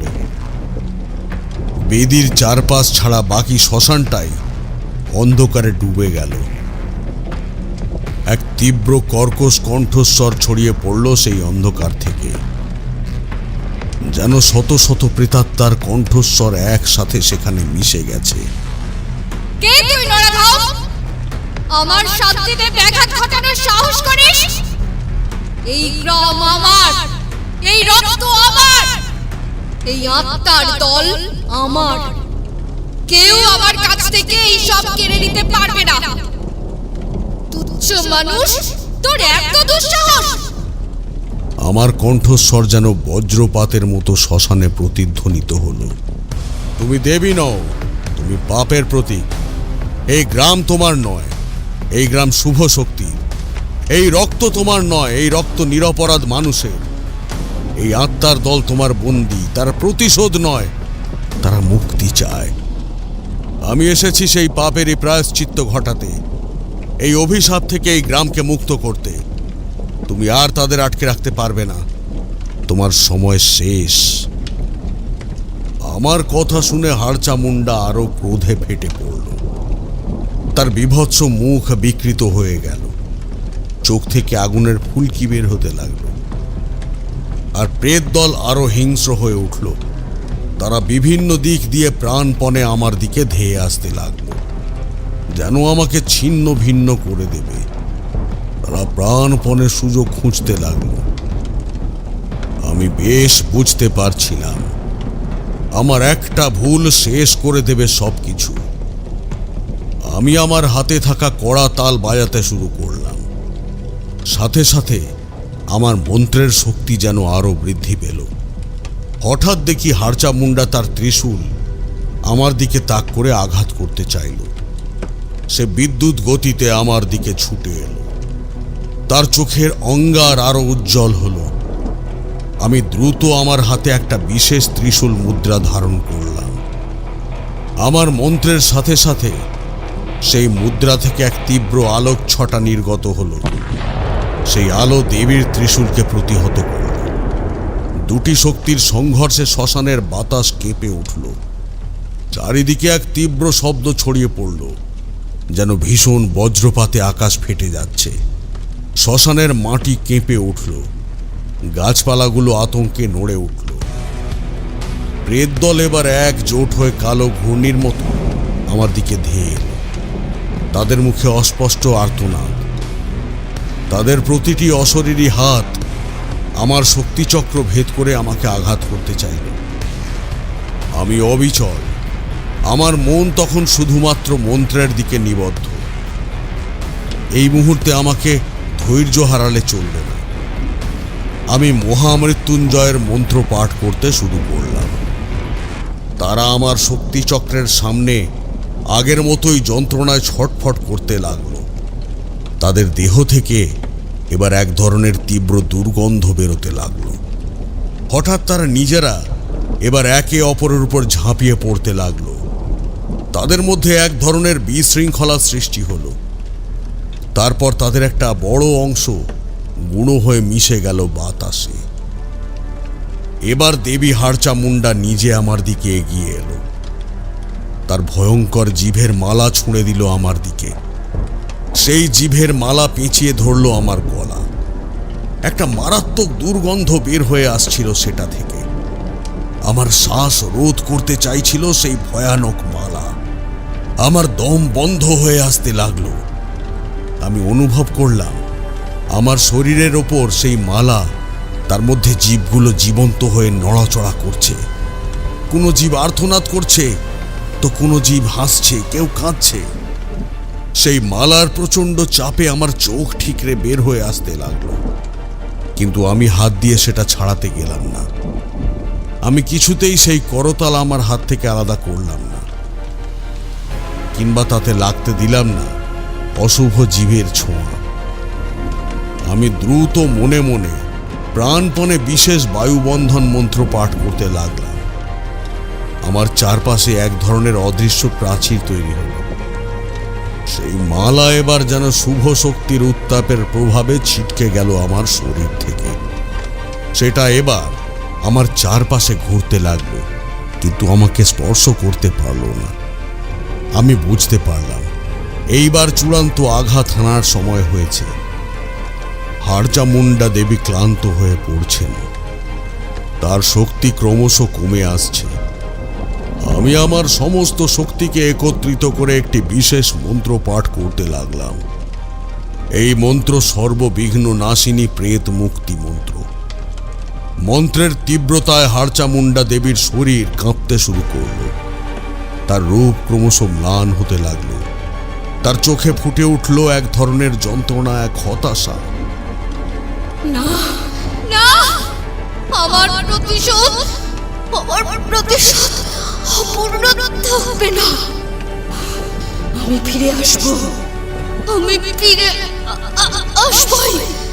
এই পাপের ফল তোকে ভোগ করতেই হবে। তার কণ্ঠস্বর ক্রমশ ক্ষীণ হতে লাগলো, আর তার বীভৎস রূপ ধীরে ধীরে বিলীন হয়ে গেল কালো ধোঁয়ায়।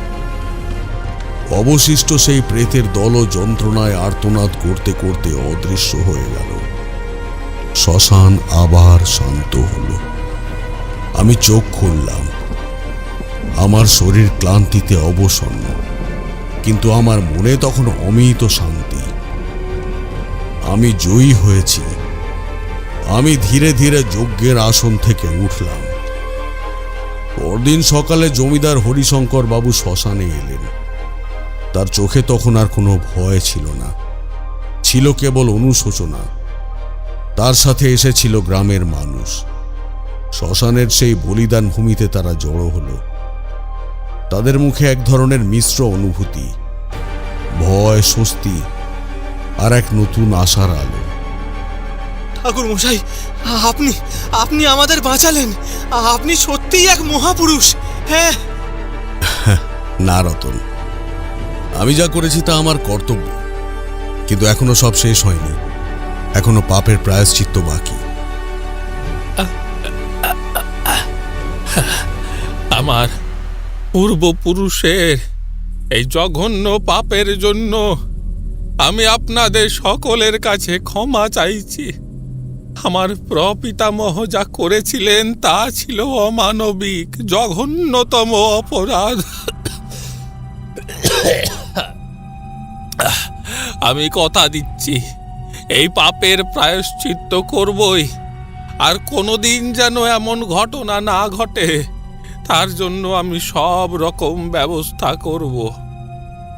হরিশঙ্কর বাবুর নেতৃত্বে গ্রামের সেই অগণিত মৃত মানুষদের আত্মার শান্তি কামনায় এক বিশাল পিণ্ডদান অনুষ্ঠানের আয়োজন করা হলো। শুধু যারা বলি হয়েছিল তারাই নয়, জমিদারের অত্যাচারে শেষ হয়ে যাওয়া সব মানুষের উদ্দেশ্যে শাস্ত্রমতে 1008টা পিণ্ডদান করা হলো সেই শ্মশানের মাটিতে। প্রতিটি পিণ্ডদানের সাথে সাথে আমি মন্ত্র পাঠ করছিলাম, আর গ্রামবাসীরা শ্রদ্ধার সাথে মাথা নত করছিল। অনুষ্ঠানের পর আমি জমিদার বাড়ির দিকে গেলাম। বিজয়া তখনও অচেতন, কিন্তু তার শরীরের কিছু উন্নতি ইতিমধ্যে ঘটেছে। আমি তার কপালে হাত রাখলাম। মুহূর্তেই বিজয়ার শরীর কাঁপতে শুরু করল। সে ধীরে ধীরে চোখ খুলল। সে যেন এক দীর্ঘ দুঃস্বপ্ন থেকে জেগে উঠেছে। পরের দিন সকালে আমি বকুলতলা গ্রাম থেকে রওনা হলাম। গ্রামের মানুষ দল বেঁধে আমাকে বিদায় জানাতে এসেছিল।